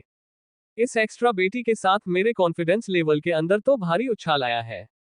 अब शायद मैं अभिमन्यु जैसे परफेक्ट इंसान के लायक हो गई है। मुझे उसके सामने जाने में अब शर्म भी नहीं आएगी। मैं बड़े आराम से उसे किस करने के बारे में सोच सकती हूँ। मुझे डरावने सपने भी नहीं आएंगे। डरावने सपने तो बेचारे अभिमन्यु को आने चाहिए।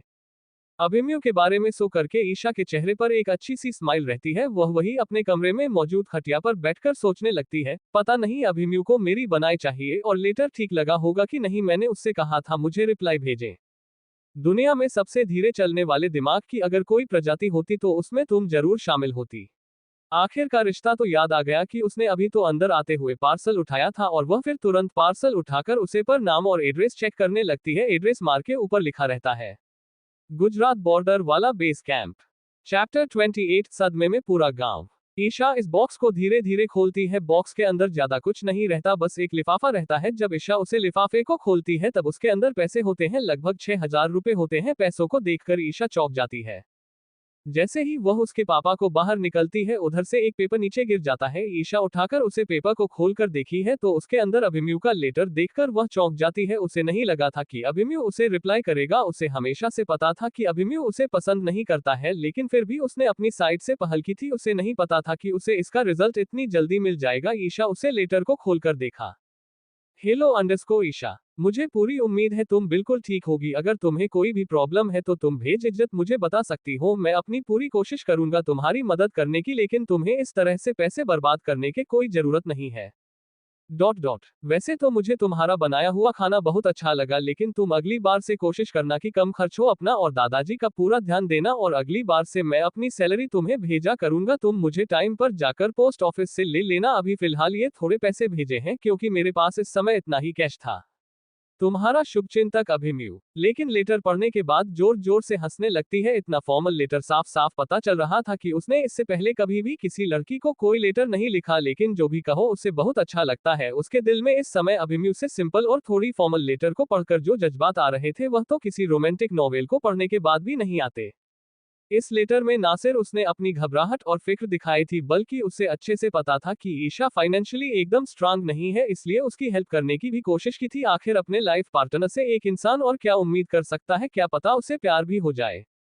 ईशा फाइनली अपना फेवरेट कलर निकलती है जो उसे इतने टाइम से पहनना था, लेकिन उसके शरीर पर यह तब अच्छा नहीं लगता। लेकिन अब लगेगा। लाइट ब्लू कलर उसका फेवरेट कलर है, लेकिन सिर्फ अपने बॉडी वेट के कारण वह उसे पहन नहीं पा रही थी, इसलिए उसने खुद अपने हाथों से इसे बनाया था, इस कपड़े में से जो अभिमन्यु ने गिफ्ट के तौर पर भेजा था। इसे पहनने के बाद ईशा अपने बालों को एक छोटे से रबड़ में लपेटकर बांध लेती है। उसे फीता कुछ खास पसंद नहीं होता है जो अभी लोग बांधते हैं, इसीलिए जब वह शहर गई थी तो उसने अपने लिए रबर खरीदा था। अब ये रबर सही से कमा रहा है। ईशा मिरर के सामने खड़े होकर अपने पेट पर हाथ देती है और सोचती है अभी ही सही समय है सबको बताने का। इतना सोचकर ईशा जल्दी से तैयार हो जाती है। बाहर बारिश अब तक कुछ हद तक काम हो गई थी, सिर्फ हल्की हल्की बूंदाबांदी हो रही थी। ईशा बाहर निकाल करके आंगन के किनारे में लगे खटिया पर बैठकर उसका इंतजार कर रहा है। दादाजी के पास जाती है, प्यार से कहती है, दादाजी। अपनी प्यारी पोती की आवाज सुनकर दादाजी पालकते हैं और फिर अपने दिल पर हाथ रखकर वापस बैठ जाते हैं। उनका मुंह खुला, आंखें बड़ी बड़ी, उन्हें एकदम बहुत बड़ा वाला शौक लगा होता है। बेचारी दादाजी, मुझे आपसे सिंपत्ति है। वह ऊपर से नीचे तक अपने सामने खड़ी लड़की को देख रहे होते हैं और उनके दिमाग में मौजूद उनकी गोल मटोल पोती से मैच करने की कोशिश कर रहे होते, पर पता नहीं क्यों आवाज को छोड़कर कुछ भी मैच नहीं कर रहा होता। घबराहट के मारे वह लड़खड़ाती आवाज में कहते हैं, तो तुम। उनके सामने जो लड़की मौजूद थी उसके बाल बिल्कुल उनकी पोती की तरह थी, कल और कमर तक की लंबाई थी, और आंखें बिल्कुल पहले की तरह काली, बिल्कुल साफ, जो नयन नक्श थे। पहले ठीक से पता नहीं चल पाता था मोटापे की वजह से, लेकिन अब ऐसा नहीं था। पहले धूप की वजह से जो हमेशा से गोरा रंग था काला पड़ गया था, अब वह पहले की तरह हो गया था। उनकी इस तरह की हालत एक्सपेक्टेड थी, अगर वह ऐसा रिएक्ट नहीं करते तब चिंता की बात थी। ईशा अपने दोनों हाथों को अपने सीने के सामने बांधते हुए अपने दादाजी को इस तरह से देखती है मानव से बड़ा दुख हो रहा है, और कहती है, क्या दादाजी, मुझे तो लगा था कि कम से कम आप तो मुझे पहचानेंगे। उसकी बात सुनकर दादाजी थोड़ा हड़बड़ाहट में ईशा को देखते हैं, फिर उनकी आंखें लाल हो जाती है, उनमें धीरे धीरे आंसू भर जाते हैं। उनके दिमाग में अचानक से वो पल याद आ जाता है जब अपने बेटे की एक कार एक्सीडेंट में मौत की खबर के बारे में जानकर वह गांव वापस आए थे। ठीक से रंतक का समय नहीं मिला था जब उन्हें पता चला कि किस तरह से उनकी बहू उनकी इकलौती पुती को छोड़कर के चली गई थी। अपनी पोती की तलाश में जब वह नीरज के घर गए तब वहां जाकर आनंदी ने उनके पूछने पर बड़े ही गुरूर के साथ एक कोने में इशारा किया था। वहां जाकर देखने पर उन्हें एक बड़े से कपड़े के देर के पास बैठी एक लड़की जो सिर्फ 8 साल की थी, इतनी पतली थी कि सिर्फ हड्डियां ही दिख रही थी। उसका रंग इतना गोरा था लेकिन चेहरा बिल्कुल पीला पड़ गया था, ऐसा लग रहा था जैसे बहुत से मैसेज में खाना नहीं खाया है। एकदम छोटी सी उसके सामने और कपड़ों का ढेर, कल बिना जाना बड़ा लग रहा था। उस दिन पता नहीं क्यों उन्हें ऐसा लग रहा था जैसे उनका बेटा में कभी माफ नहीं करेगा उसे दिन। उसे लड़की ने उन्हें अपने इकलौते बेटे की शक्ल याद आ रही थी जो उनसे पूछ रहा था कि जब वह दर्द में तड़प रहा था तब आप कहाँ थे। तब से लेकर आज तक उन्होंने ईशा को पोती की तरह नहीं अपने बेटे की तरह पाला था। ईशा, जो कि अभी अपने थोड़ी देर और परेशान करना चाहती थी, उन्हें इस तरह से रोता हुआ देख करके घुटनों के बल उनके सामने बैठ जाती है और उनके हाथों को अपने हाथों में लेकर पूछती है, क्या हुआ दादाजी? आप इस तरह से रो क्यों रहे हैं? मैं तो बस मजाक कर रही थी। दादाजी अपना सर नामे हिलाते हैं और फिर मुस्कुराते हुए कहते हैं, अरे पगली, यह खुशी के आंसू है, और वैसे भी मुझे तो शुरू से ही पता था कि मेरी ईशू सबसे सुंदर है। तेरे पापा को भी यही लगता है, जब तू बड़ी होगी तब सबसे सुंदर होगी, इसलिए तो उसने तेरा नाम रखा था ईशा।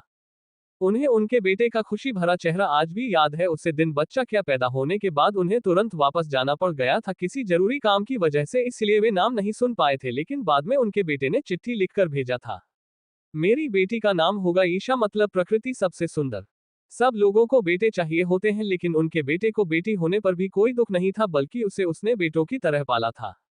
अपने दादाजी को इतना सिटी होता देख करके ईशा थोड़ा गुस्सा होकर पूछती है, तो आखिर क्या मतलब है आपका? अगर मैं पहले की तरह होती तो सुंदर नहीं लगती? ये सवाल तो वैसे उसने अपने दादाजी से पूछा था, लेकिन इसका जवाब उसकी अंतरात्मा उसे देती है। बिल्कुल भी नहीं लगती, वैसे भी भालू पाउडर भी लगा ले तो भी भालू भी रहता है। अपने अंदर आत्मा की पुकार को इग्नोर करते हुए दादाजी की तरफ अपनी चमकती हुई आंखों से ईशा देखती है। ईशा की शर्त को समझते हुए दादाजी थोड़ा हंसकर कहते हैं, हाँ बेटा, मैंने कहा ना, तू चाहे कुछ भी कर ले, तू बड़े होकर सबसे सुंदर होती, क्योंकि ऐसा तेरे पिताजी ने कहा था, और मैं अपने बेटे की बातों पर आप बंद करके भरोसा करता हूँ। पता नहीं क्यों बार बार दादाजी के मुंह से पिताजी शब्द सुनकर ईशा का दिल भर आया था। शायद वह इस समय उनके बेटे के शरीर में थी, इस वजह से, या फिर क्योंकि उसने खुद को ईशा माना। हाँ, अपने पापा के बारे में सुनकर उसे थोड़ा बुरा लग रहा। जहां पर एक तरफ दादा पोती का भरत मिलाप चल रहा था, वहीं पूरे गांव में पता नहीं कैसे, लेकिन अब तक अगर फैल चुकी थी कि ईशा घर आ गई है। गांव के सभी लोगों को पता था कि ईशा शहर किसी चीज में हिस्सा लेने गई है, जहां पर उसे जरूरत के अनुसार इलाज करना और बिल्कुल किसी से ना कि अफसर की तरह तैयारी करवाई जाएगी। ये भी पता था कि एक सेवा का ऑफिसर एक दिन में बहुत मेहनत करता है। गांव में चल रही उड़ती उड़ती खबरों के अनुसार इस चीज का प्रभाव उड़ीसा पर बड़ा पड़ा है, वह पतली हो गई है। पहले से इस बात पर कई गांव वालों का रिएक्शन कुछ इस प्रकार था, अरे तुम लोगों को क्या पता, ईशा के दादाजी की बड़ी जान पहचान शहर में देखा नहीं तो कुछ दिन पहले कैसे सेना का अफसर उनसे मिलने आया था। उन्होंने काफी समय तक बात भी की थी, तो अगर वह अपनी पोती को वहां भेज देते हैं सीखने के लिए, तो मुझे नहीं लगता कोई तकलीफ की बात है। अरे हमें तो पता ही है कि ईशा का पति भी सेना में बहुत बड़ा अफसर है, तो अपनी पत्नी की इतनी मदद करना कौन सी बड़ी बात है उसके लिए। हाँ, अगर वैसे भी अगर ईशा पतली हो गई तो सबसे ज्यादा फायदा तो उन्हें होगा। सच कह रहे हो, वैसे भी देखा नहीं था छोटे में दशा कितनी गोरी थी, तो अगर वह अपने पुराने रंग में वापस आ गई है तो उसमें बुराई क्या है? वैसे भी अपनी जवानी में छोरियां 9 बार रंग बदलती है, सुना नहीं है ये बात? जो भी हो, मुझे तो देखना है कि आखिर ईशा कैसी दिखती है। सबने उसका बनाया खाना खाया था, कितना अच्छा खाना बनाती है। अब तो पहले की तरह आलसी भी नहीं है, और ऊपर से पतली हो गई है, और रंग भी पहले से ज्यादा अच्छा हो गया, एकदम गुणवती हो गई है। अरे लेकिन जगह पर तो मर्द भी होंगे ना, 1 महीने ऐसे छोरी को अकेले छोड़ना ठीक है, वह भी तब जब वह शादीशुदा है।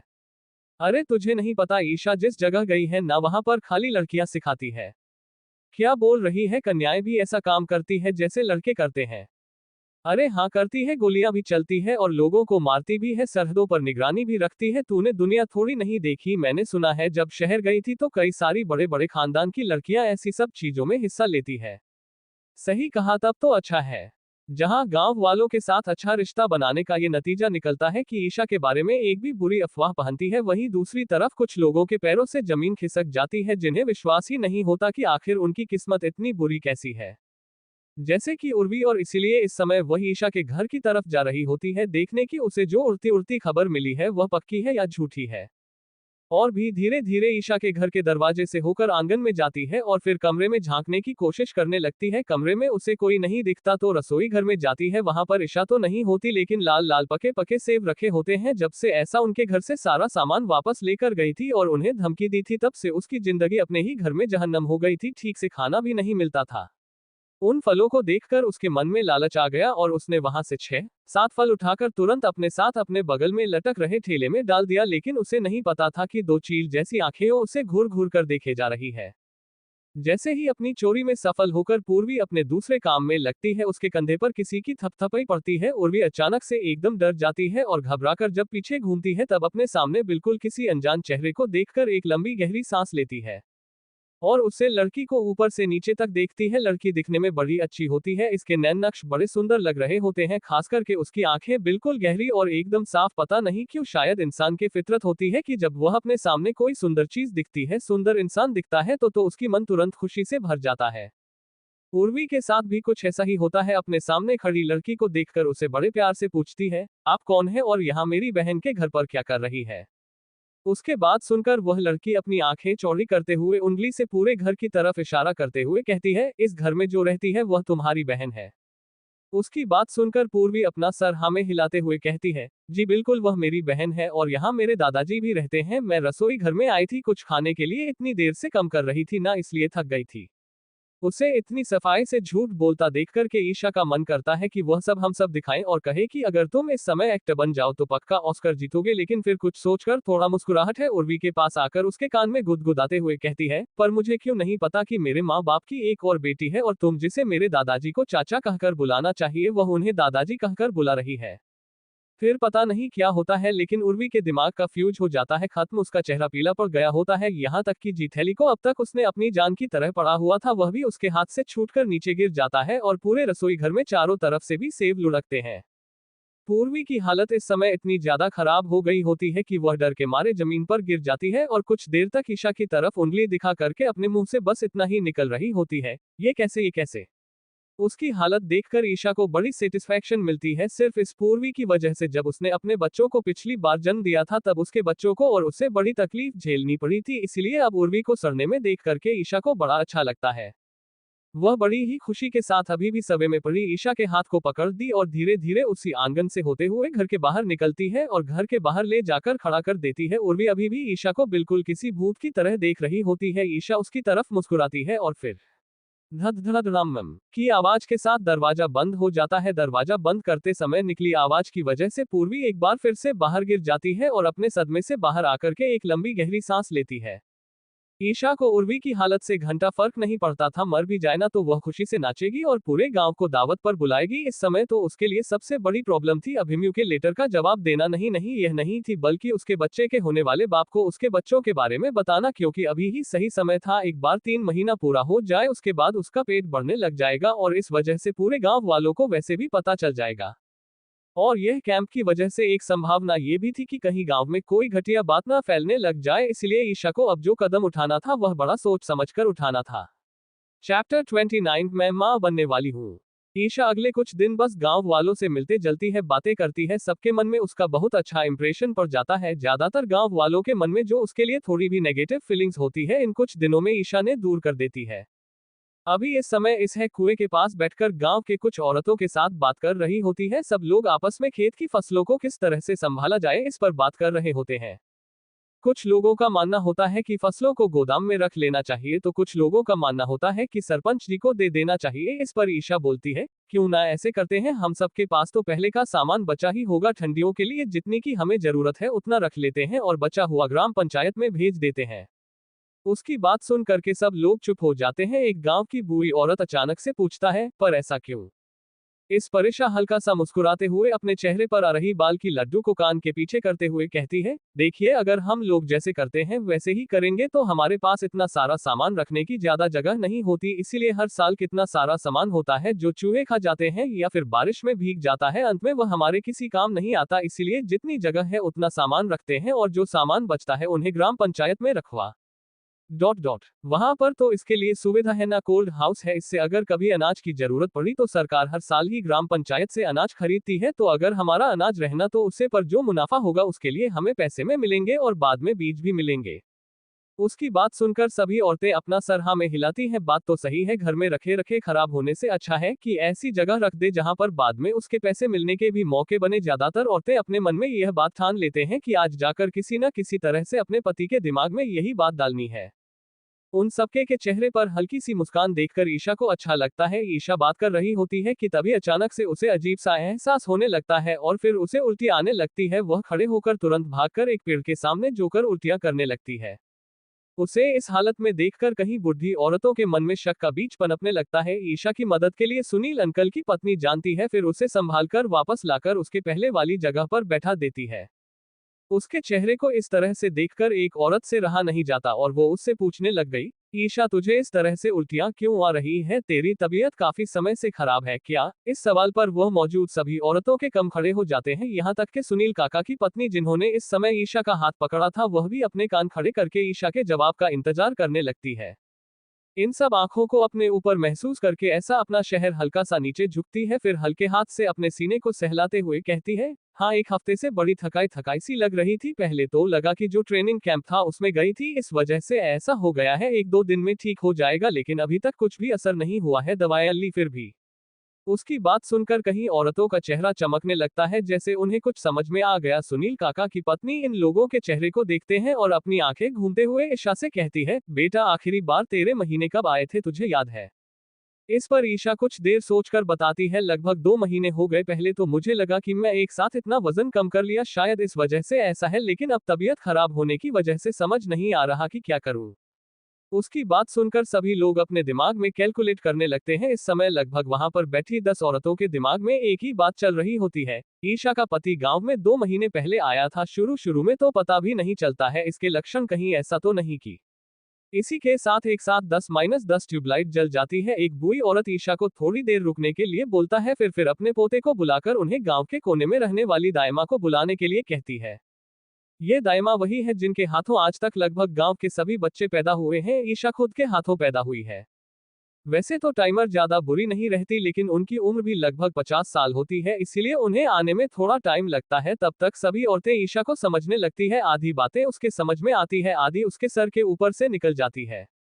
आधे घंटे बाद टाइमर वहां पर पहुंच जाती है। सुनील काका की पत्नी आगे बढ़कर दाइमा का हाथ पकड़ती है और उन्हें ईशा के बगल में बैठे हुए कहती है, दाइमा, पिछले 2 महीने से महीना नहीं हुई है, इसके साथ तो उल्टियां भी शुरू हो गई है। थोड़ा देखिए तो कहीं कोई खुशखबरी तो नहीं है।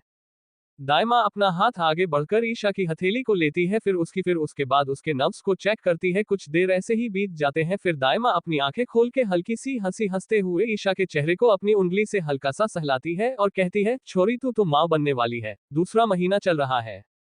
उनकी बातें सुनकर सभी लोग खुश हो जाते हैं। ईशा भी एक गहरी लंबी सांस निकलती है। उसे सच में पहले तो डर लग रहा था कि कहीं ये लोग गलत ना समझ ले, लेकिन अब ऐसा लगता है कि कुछ भी होगा। आखिर इस तरह से एक भी घटिया बात अगर गांव में फैलती तो उसके बच्चों पर कितना बुरा असर पड़ता। सभी औरतें मिलकर ईशा को संभालते हुए घर लाती है और फिर एक बार वापस से उसे सारी चीज समझने के बाद सबके करके विदाई लेकर चली जाती है। अब क्योंकि इतनी बड़ी खुशखबरी सुनाई थी, इसलिए ईशा उन सबको घर में उसके हाथों से बनाई हुई आम की मिठाई देती है। सभी लोग जब वापस चले जाते हैं तब ईशा आसमान में देखती है। सूरज इस समय अच्छे से चमक रहा होता है, मतलब अभी उसे डूबने में कुछ 2-3 घंटे बाकी है। उसके दादाजी तो 2 घंटे से पहले वापस आने वाले नहीं है, इसलिए फिर वह अपने कमरे में जाकर के अपने बच्चों के होने वाले बात के लिए चिट्ठी लिखने लगती है। सब कुछ लिखने के बाद रसोई घर में जाती है और वहां से चाय डब्बे एक बार फिर से उठाती है। फिर सारा सामान उसे लेटर के साथ पैक करके अपने बैग में रख लेती है और इस बैग को चौकी में नीचे छुपा देती है ताकि किसी को भी पता ना चले। दादाजी का वेट बिना किए उषा जाकर खाना बनाने लगती है। थोड़ी देर में दादाजी भी आ जाते हैं। उनके चेहरे पर खुशी साफ साफ दिखाई दे रही होती है। ईशा को पता चल जाता है कि उन्हें किसी ने बता दिया है। दादाजी तुरंत शिक्षा के सामने खड़े होकर के उसे एक पैकेट थमाते हुए कहते हैं, आज के बाद और ऊपर नीचे में कोई काम नहीं, बस अपना ध्यान रखना है, समझ में आया? मैं नहीं चाहता कि मेरे नाती फिर नथनी को कुछ हो। उनकी बात सुनकर ईशा उन्हें हल्का से चढ़ते हुए कहती है, अभी कोई आया नहीं और अभी से ही मेरी जगह चली गई। इस बात पर दादाजी अपना सेल्फ घर से ऊंचा करते हुए कहते हैं, बिल्कुल मेरे नाती, और या नकली से ज्यादा जरूरी तो थोड़ी है। फिर कुछ देर दोनों एक दूसरे को देखते हैं और जोर जोर से हंसने लगते हैं। हा हा हा हा हा।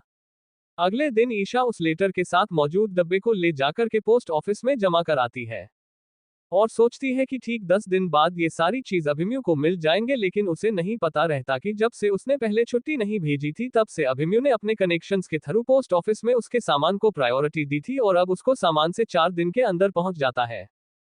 4 दिन बाद बेस कैंप के अंदर इस समय सबसे ज्यादा चर्चा का टॉपिक अभिमन्यु की शादी की थी। जब से ईशा ने अपना लेटर भेजा था तब से लेकर अब तक अभिमन्यु ने लगभग 100 बार यही बात सुनी होगी, तू धोखेबाज है, तूने हम लोगों से पहले ही शादी कर ली। एक बार फिर से डाकिया बेस कैंप के बाहर आता है। बाहर खड़ा सोल्जर जब पैकेट के ऊपर मिसेज ईशा सक्सेना देखते हैं तब इस बार वह किसी को बिना कुछ कहे तुरंत अभिमन्यु के पास इस पैकेट को ले जाता है। अभिमन्यु इस समय एक बहुत ही इंपॉर्टेंट डॉक्यूमेंट पढ़ रहा होता है, तभी बाहर से एक आवाज आती है, मे आई कम इनसाइड सर। मैंने अपना सर बिना डॉक्यूमेंट में से उठाकर कहता है, हाँ आ जाओ। वह सोल्जर अंदर आता है, उसे सैल्यूट करता है, उसके टेबल के सामने वाले चेयर के ऊपर पार्सल रखते हुए कहता है, आपके लिए आपकी वाइफ का पार्सल आया है। स्विश। की आवाज के साथ उसे कमरे में और 3 लोग आ जाते हैं। इन 3 लोगों को देखकर अभिमन्यु को बिल्कुल हैरानी नहीं होती है। उसे इस बात से भी हैरानी नहीं होती कि उसके इशारे करने के बाद भी वह सोल्जर बाहर नहीं गया, क्योंकि वह इस समय खाने के बक्से को देख रहा होता है। उल्टा पता नहीं क्यों उसे थोड़ी खुशी होती है। आखिर जैसी चीज को खाने की यह लोग बस उम्मीद कर सकते हैं, वह चीज वह अपनी पूरी जिंदगी बड़े आराम से खा सकता है। अब और यह शांति कंट्रोल नहीं कर पाने के बाद रोहित सबसे पहले कहता है, अभी देखना इस बारे में बॉक्स का साइज पहले जैसा ही है, पक्का इस बार भी 4 डब्बे होंगे। अभिमन्यु को बॉक्स को हल्का सा खोलते हुए उन लोगों की तरफ देखा और पूछता है, तो रोहित इस बार बड़े ही प्राउड एक्सप्रेशंस के साथ कहता है, मनुष्य को बहुत बड़ी खोज कर ली हो तो फिर ऐसा करते हैं कि बेवजह आधा आधा करने की जगह हम चारों ही लोग एक बॉक्स उठा लेते हैं। उसके बाद पर सभी लोग वहां सहमति जताते हैं। अभी हमने उनकी तरफ एक झूठ मुस्कान के साथ देखा है और फिर डब्बे को खोल के 2 डब्बे सामने रख देता है। उन डब्बों को देखकर सबसे पहले समय होता है और सारे बॉक्स से उठा करके भाग जाता है बाहर और अपने पीछे सिर्फ यही बात छोड़ जाता है, जो सबसे पहले गया उसे सबसे ज्यादा मिलेगा। उसकी बात सुनकर के बाकी 3 बीमार नहीं रुकता, तुरंत उसके पीछे भाग जाते हैं। रोहित तो इतना तक कहता है, साले कमीने तो पीछे हट गया, जो बात हमने तय की थी उस ग्रुप में तुझे अभी बताता हूँ। दूसरी तरफ अभिमन्यु एक बार फिर से उसके अंदर से लेटर निकाल लेता है और फिर सोफे की तरफ आगे बढ़ते हुए बैठने समय उसे खोलता है। आप कैसे हैं जी? मैं आपको बताना चाहती हूँ कि हम लोग जल्दी 2 से 3 होने वाले हैं। ये लाइन पढ़ने के बाद अभिमन्यु की आंखें बड़ी बड़ी हो जाती है। इसके बाद सस्पेंस तोड़ते हुए ईशा लेटर में आगे लिखती है, आप अगर कुछ सोच रहे तो बिल्कुल सही सोच रहे हैं, मैं मां बनने वाली हूँ। और इसके बाद होता है वह जो आज तक कभी नहीं हुआ। धाम आपकी आवाज के साथ यंगेस्ट जनरल अभिमन्यु सक्सेना सोफिया पर से नीचे गिर जाता है, वह भी मुंह के बल। आवाज को सुनकर बाहर मौजूद वह 4 लोग जो आपस में बंटवारे के लिए लड़ रहे होते हैं थोड़ी देर अंदर झांकने की कोशिश करते हैं, क्या करें आवाज क्यों है, लेकिन फिर अभी मैंने कहा गुस्सा याद करके सबके सब खाने पर कंसंट्रेट करने लगते हैं। चैप्टर 30 अभिमन्यु के ग्रैंडफादर। अभिमन्यु बड़ी मुश्किल से खुद को संभालता है और लेटर वापस से पढ़ने लगता है। आप जानते हैं, जब ये बात मेरे गांव के लोगों को पता चले तब कुछ औरतों ने तो मुझे समझाना भी शुरू कर दिया कि कब कैसे करते हैं। उनकी बातें सुनकर के तो मैं और भी ज्यादा घबरा गई हूँ। मुझे पता चला है कि बच्चा पैदा करते समय बहुत दर्द होता है, इसी के साथ एक साथ इतनी सारी जिम्मेदारियां आ जाती हैं, मुझे पता नहीं मैं सब अकेले कैसे संभालूंगी। आपको पता है अभी मेरा दूसरा महीना खत्म होने वाला है, जिसका मतलब है कि जनवरी में अगले साल जाकर हमारा बच्चा पैदा होगा। उसे समय तो कितनी ठंड होगी, यहाँ पर बहुत सारी तकलीफें हो सकती है, मुझे कुछ समझ नहीं आ रहा। वैसे मैंने सुना है ज्यादातर लोग लड़का पसंद करते हैं, आपको कोई तकलीफ तो नहीं है अगर लड़की हुई तो? अरे जाने दीजिए, मैं भी ना कितनी उल्टी सीधी बातें करती हो, जो भी हो मैं बस आपको ये बताना चाहती हूँ कि मैं और हमारा बच्चा हम दोनों आपको हमेशा याद करते हैं और आपका वेट करेंगे। इसी के साथ लेटर खत्म हो जाता है। लेटर के और में एक बार फिर से पिछली बार की तरह ड्राइंग बनी होती है, लेकिन इस बार मुस्कुराते हुए चेहरे की जगह तस्वीर में बनी वह लड़की गेट के बगल में घुटनों के बाल बैठी होती है और बड़े ही घबराए हुए एक्सप्रेशंस के साथ दरवाजे की तरफ किसी का इंतजार करते हुए देखे जा रही होती है।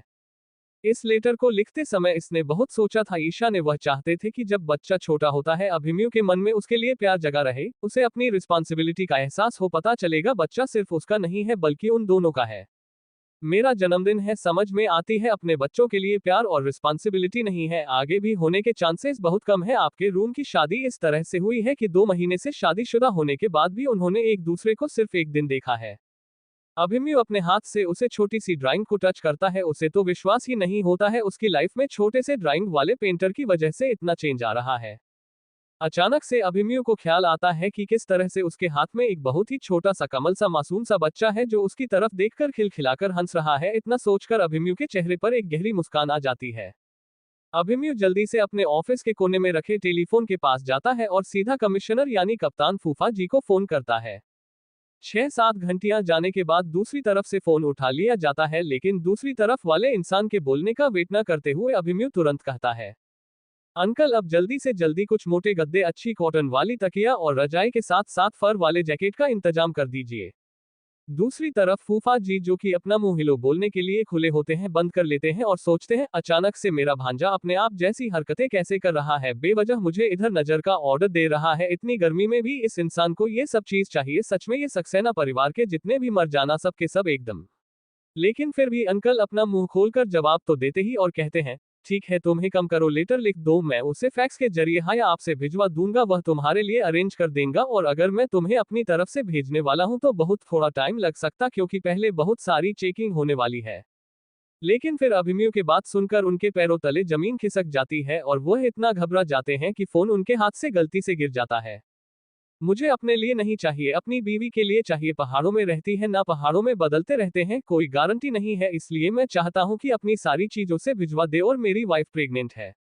बड़ी मुश्किल से खुद को संभाले हुए कमिश्नर सर अपने फोन में देखते हैं, चेक करने लगता कि कहीं वायर ही तो खराब नहीं है। जब एक बार चेक हो जाता है कि नहीं सब कुछ ठीक है, फिर वह एक लंबी गहरी सांस लेकर खुद को शांत करते हैं और जवाब देते हैं, बेटा शांत हो जा, ठीक है, लंबी गहरी सांस ले। और फिर खुद बड़ी तेजी से बोलने लगते हैं, बाप रे बाप, तेरा जवाब में एक ही दिन में तूने इतना कुछ कर लिया क्या? कितने लोग सालों से ट्राई करते हैं फिर भी नहीं होते। उनकी बात सुनकर अभिमन्यु के कान गर्म हो जाते हैं। वह सोचने लगता है, एक बार किया होता तब ना, मैंने तो एक ही रात में पता नहीं कितनी बार किया है, कभी तो निशाना सही लगेगा ही, लेकिन ये सब बताने वाली चीज नहीं है। अभिमन्यु चुप रहो। और फिर अभिमन्यु बड़े ही तेरे तरीके से जवाब देता है, फूफा जी आप अपनी बातें करना बंद करिए और मेरा काम करवाए है। उसकी बात सुनकर फूफा जी को गुस्सा आ जाता है और वह सोचने लगते हैं, सच में सक्सेना खानदान के सारे लोग एहसान फरामोश होते हैं, चाहे उनकी कितनी मदद क्यों ना करो। बोला, आपको चिढ़ाए बिना छोड़ते नहीं फूफा जी। लेकिन अभिमन्यु के लिए जेन्युइनली खुश थे, इसलिए वह तुरंत अभिमन्यु से कहते हैं, तुझे चिंता करने की जरूरत है, तूने जो जो कहा है मैं वह सब भिजवा दूंगा। अभिमन्यु एक बार फिर उन्हें याद दिलाते हो कहता है, और सुनाए ना मैं क्या बोल रहा हूँ, छोटे छोटे बच्चों के लिए जो कपड़े आते हैं ना वह भिजवा दीजिए, कुछ खाने पीने के लिए भिजवा दीजिए, और हाँ मैटरनिटी क्लॉथ भिजवा दीजिएगा। उसके बाद सुनकर फूफा जी सोच रहे होते हैं, सब लोग तुम्हारी माँ की तरह नहीं होते, महाराज जी ने हर चीज हाई फाई स्टैंडर्ड वाली चाहिए। लेकिन फिर भी अभिमन्यु की हमें यहाँ मिलते हुए कहते हैं, अरे तुम बिल्कुल चिंता मत करो, मैं मेरी बहू के लिए हर एक चीज बिल्कुल बारीकी से चुनकर खुद अपने हाथों से सिर्फ पर्सनली सिटी ऑफिस में भिजवा दूंगा। तुम बस इतना सोचना कि इस कॉन्टेस्ट को कैसे जीतना है। एक बार तुम्हें मिलिट्री दल का ये कॉन्टेस्ट देख लिया ना, तो तेरी रेपुटेशन और भी ज्यादा बढ़ जाएगी। उनकी बात सुनकर अभिमन्यु की आंखों के अंदर एक रोशनी से फ्लैश होती है और वह बड़ी ही डिटर्मिनेशन के साथ कहता है, आप चिंता मत करिए, चाहे जो भी हो ये कॉन्टेस्ट में जीत कर ही रहूंगा।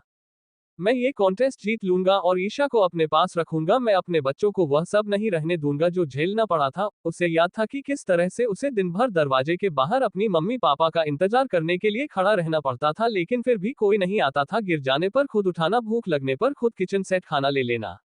जब सबके माँ बाप उनके बच्चों को अंधेरे के लिए जाया करते थे, तभी उसे खुद से गाड़ी में बैठना पड़ता था। एक तरफ से देखा जाए तो उसका बचपन अपने माँ बाप का इंतजार में बिठाया था। वह नहीं चाहता था कि उसके बच्चे के साथ भी यह सब हो, इसीलिए वह कि वह अपने बच्चों को रोज देख सके। फूफा जी जानते थे क्या अभिमन्यु के मन में क्या बात चल रही है, इसीलिए उसे समझाते हुए कहते हैं, देख ले अब बात तेरे हाथ से बहुत आगे निकल चुकी है। मैं जानता हूँ तुम बहुत रिस्पॉन्सिबल, लेकिन फिर भी तुझे दिल लेना, मुझे तेरे परिवार की हालात अच्छे से पता है ना, खास करके तेरी माँ की, इसलिए आप समय बचा नहीं, जो करना है जल्दी कर। दूसरी तरफ जब उन्हें अपने नाती या फिर नतनी के बारे में पता चला है, सबसे बालाजी के पैर जमीन पर ही नहीं दिख रहे, इतने खुश हैं, इतनी खुशी की रोज में चिड़िया की आवाज सुनाई देती है, कोयल के गाने सुनाई देते उनके लिए तो रात में अब तो कुत्तों ने भौंकना भी बंद कर दिया। इस समय भी हो खटिया पर बैठकर यही सोच रहे होते हैं, सच में जब भगवान देता है तब छप्पड़ फाड़ के देता है। कहाँ मुझे लगा था कि मैं 3-4 महीने में मर जाऊंगा, और आज देखो जल्द ही मुझे नातिया पर नतनी होने वाले। मेरी फोटो देखने सुंदर है, मेरा दामाद भी इतना अच्छा है, और क्या चाहिए मुझे। जहाँ एक तरफ दादाजी बहुत खुश थे, वहीं दूसरी तरफ इस समय सभी गांव वालों के मन में बस ईशा ही बस हुई थी। और ऐसा मूवी गाना, पहले तो इतनी सुंदर हो गई थी, दूसरा उसकी इतनी अच्छी जगह शादी हो गई थी, तीसरा उसको बच्चे भी होने वाले थे। लेकिन इन सब से मैं बड़ी बात यह थी कि ईशानी गांव वालों की मदद की थी, कम से कम लोकल अनाज और बाकी चीजों का खर्चा तो बचा ही लिया था। उन लोगों ने अपना अनाज पंचायत को क्या दिया, उन्हें पहली बार के लिए ही उनके अनाज के हिसाब से पैसे मिले। निर्मल ईशा से मिलने वापस आता है और उसे बताते हुए कहता है, एक बार फिर से हमें थोड़ी सी कमी हो गई है, तुम अपना अचार एक बार फिर से भिजवा दो, क्योंकि जो ट्रेनिंग कैंप है वह अभी बस 15 दिन और चलने वाली है। ईशा अपना सर हाँ में मिलती है और कहती है, ठीक है, आप 5 दिन बाद आएगा, मैं आपको ये सब दे दूंगी। उसके बाद सुंदर निर्मल ठीक है कहकर वहां से चला जाता है। हाँ बोलिएगा मत, जाने से पहले एडवांस भी देता है। ईशा आज बीते 2 महीना में मिले सारे पैसों को गिरने लगती है, तो उसे पता चलता है कि उसके घर में कुल मिला जुला के कितने पैसे हैं। सब कुछ गिनकर ईशा को पता चलता है कि उसके घर में टोटल 30,000 रुपए है। आज के समय में जब 1 रुपया की कीमत 10 रुपए के बराबर होती थी, तब के लिए 30,000 रुपए बहुत बड़ी रकम है, खास करके एक छोटे से गांव वाले के लिए जो कि वह खुद है। वैसे तो उसे अभी पैसों की जरूरत नहीं थी, लेकिन फिर भी आप जब सबको पता चल गया था, तो अब वह खुलेआम अपने बच्चों के लिए शॉपिंग तो कर ही सकते थी। आखिर क्या फायदा ऐसे पैसों का जब अपने मन से जी भी ना सके। ईशा अभी इन सब चीजों के बारे में सोच ही रही होती है कि तभी दरवाजे पर कोई खटखटाता है। ईशा जाकर के दरवाजा खुलता है तो पोस्टमैन खड़ा होता है। उसकी तरफ हल्का सा मुस्कुराहट है। पोस्टमैन अपने पीछे खड़े तीनों आदमियों का सारा सामान उतार कर आंगन में रखने के लिए बोल देता है। जब सारा सामान अंदर रखा जाता है तो फिर ईशा से परमिशन लेकर वह वापस चला जाता है। ईशा सारे समाज की तरफ देखकर सोचा रही होती है, आखिर यह सब क्या अभिमन्यु ने भेजा है, पर वह तो इतनी दूर है। लेकिन उसके अलावा है ही कौन जो हमें सामान भेजेगा। अगर सच में अभिमन्यु की इतनी जान पहचान है, उसका कितना अच्छा इंश्योरेंस होगा दिल्ली में। लेकिन फिर ईशा इस बारे में सोचना बंद कर देती है और तुरंत जाकर सामान चेक करने लगती है। अंदर बहुत सारी चीज होती है, बच्चों के लिए छोटे कपड़े, खाने पीने की चीज, यहाँ तक के गड्ढे और पतली पतली अच्छे अच्छे तकिया भी होती है। जो चीज दिशा को सबसे ज्यादा अच्छी लगती है वह होता है ये जैकेट। उसे पता था कि यह जैकेट बहुत महंगा होगा, क्योंकि इस जानवरों के असली फर से बनाया होता है, जिसकी कीमत बहुत ज्यादा होती है। जिस समय से वह आए हैं उससे समय तो जानवरों को प्रोटेक्ट किया जाता था, इसीलिए इस तरह की चीज जिन्हें जानवरों की चमड़ी है उनके बालों को इस्तेमाल करके बनाया जाता था, इसीलिए उसे बहुत अच्छा लग रहा। अभिमन्यु ने सिर्फ एक जैकेट के सहारे अपने दिल के सारी फीलिंग्स जो उसे भेजी थी विद इंटरेस्ट।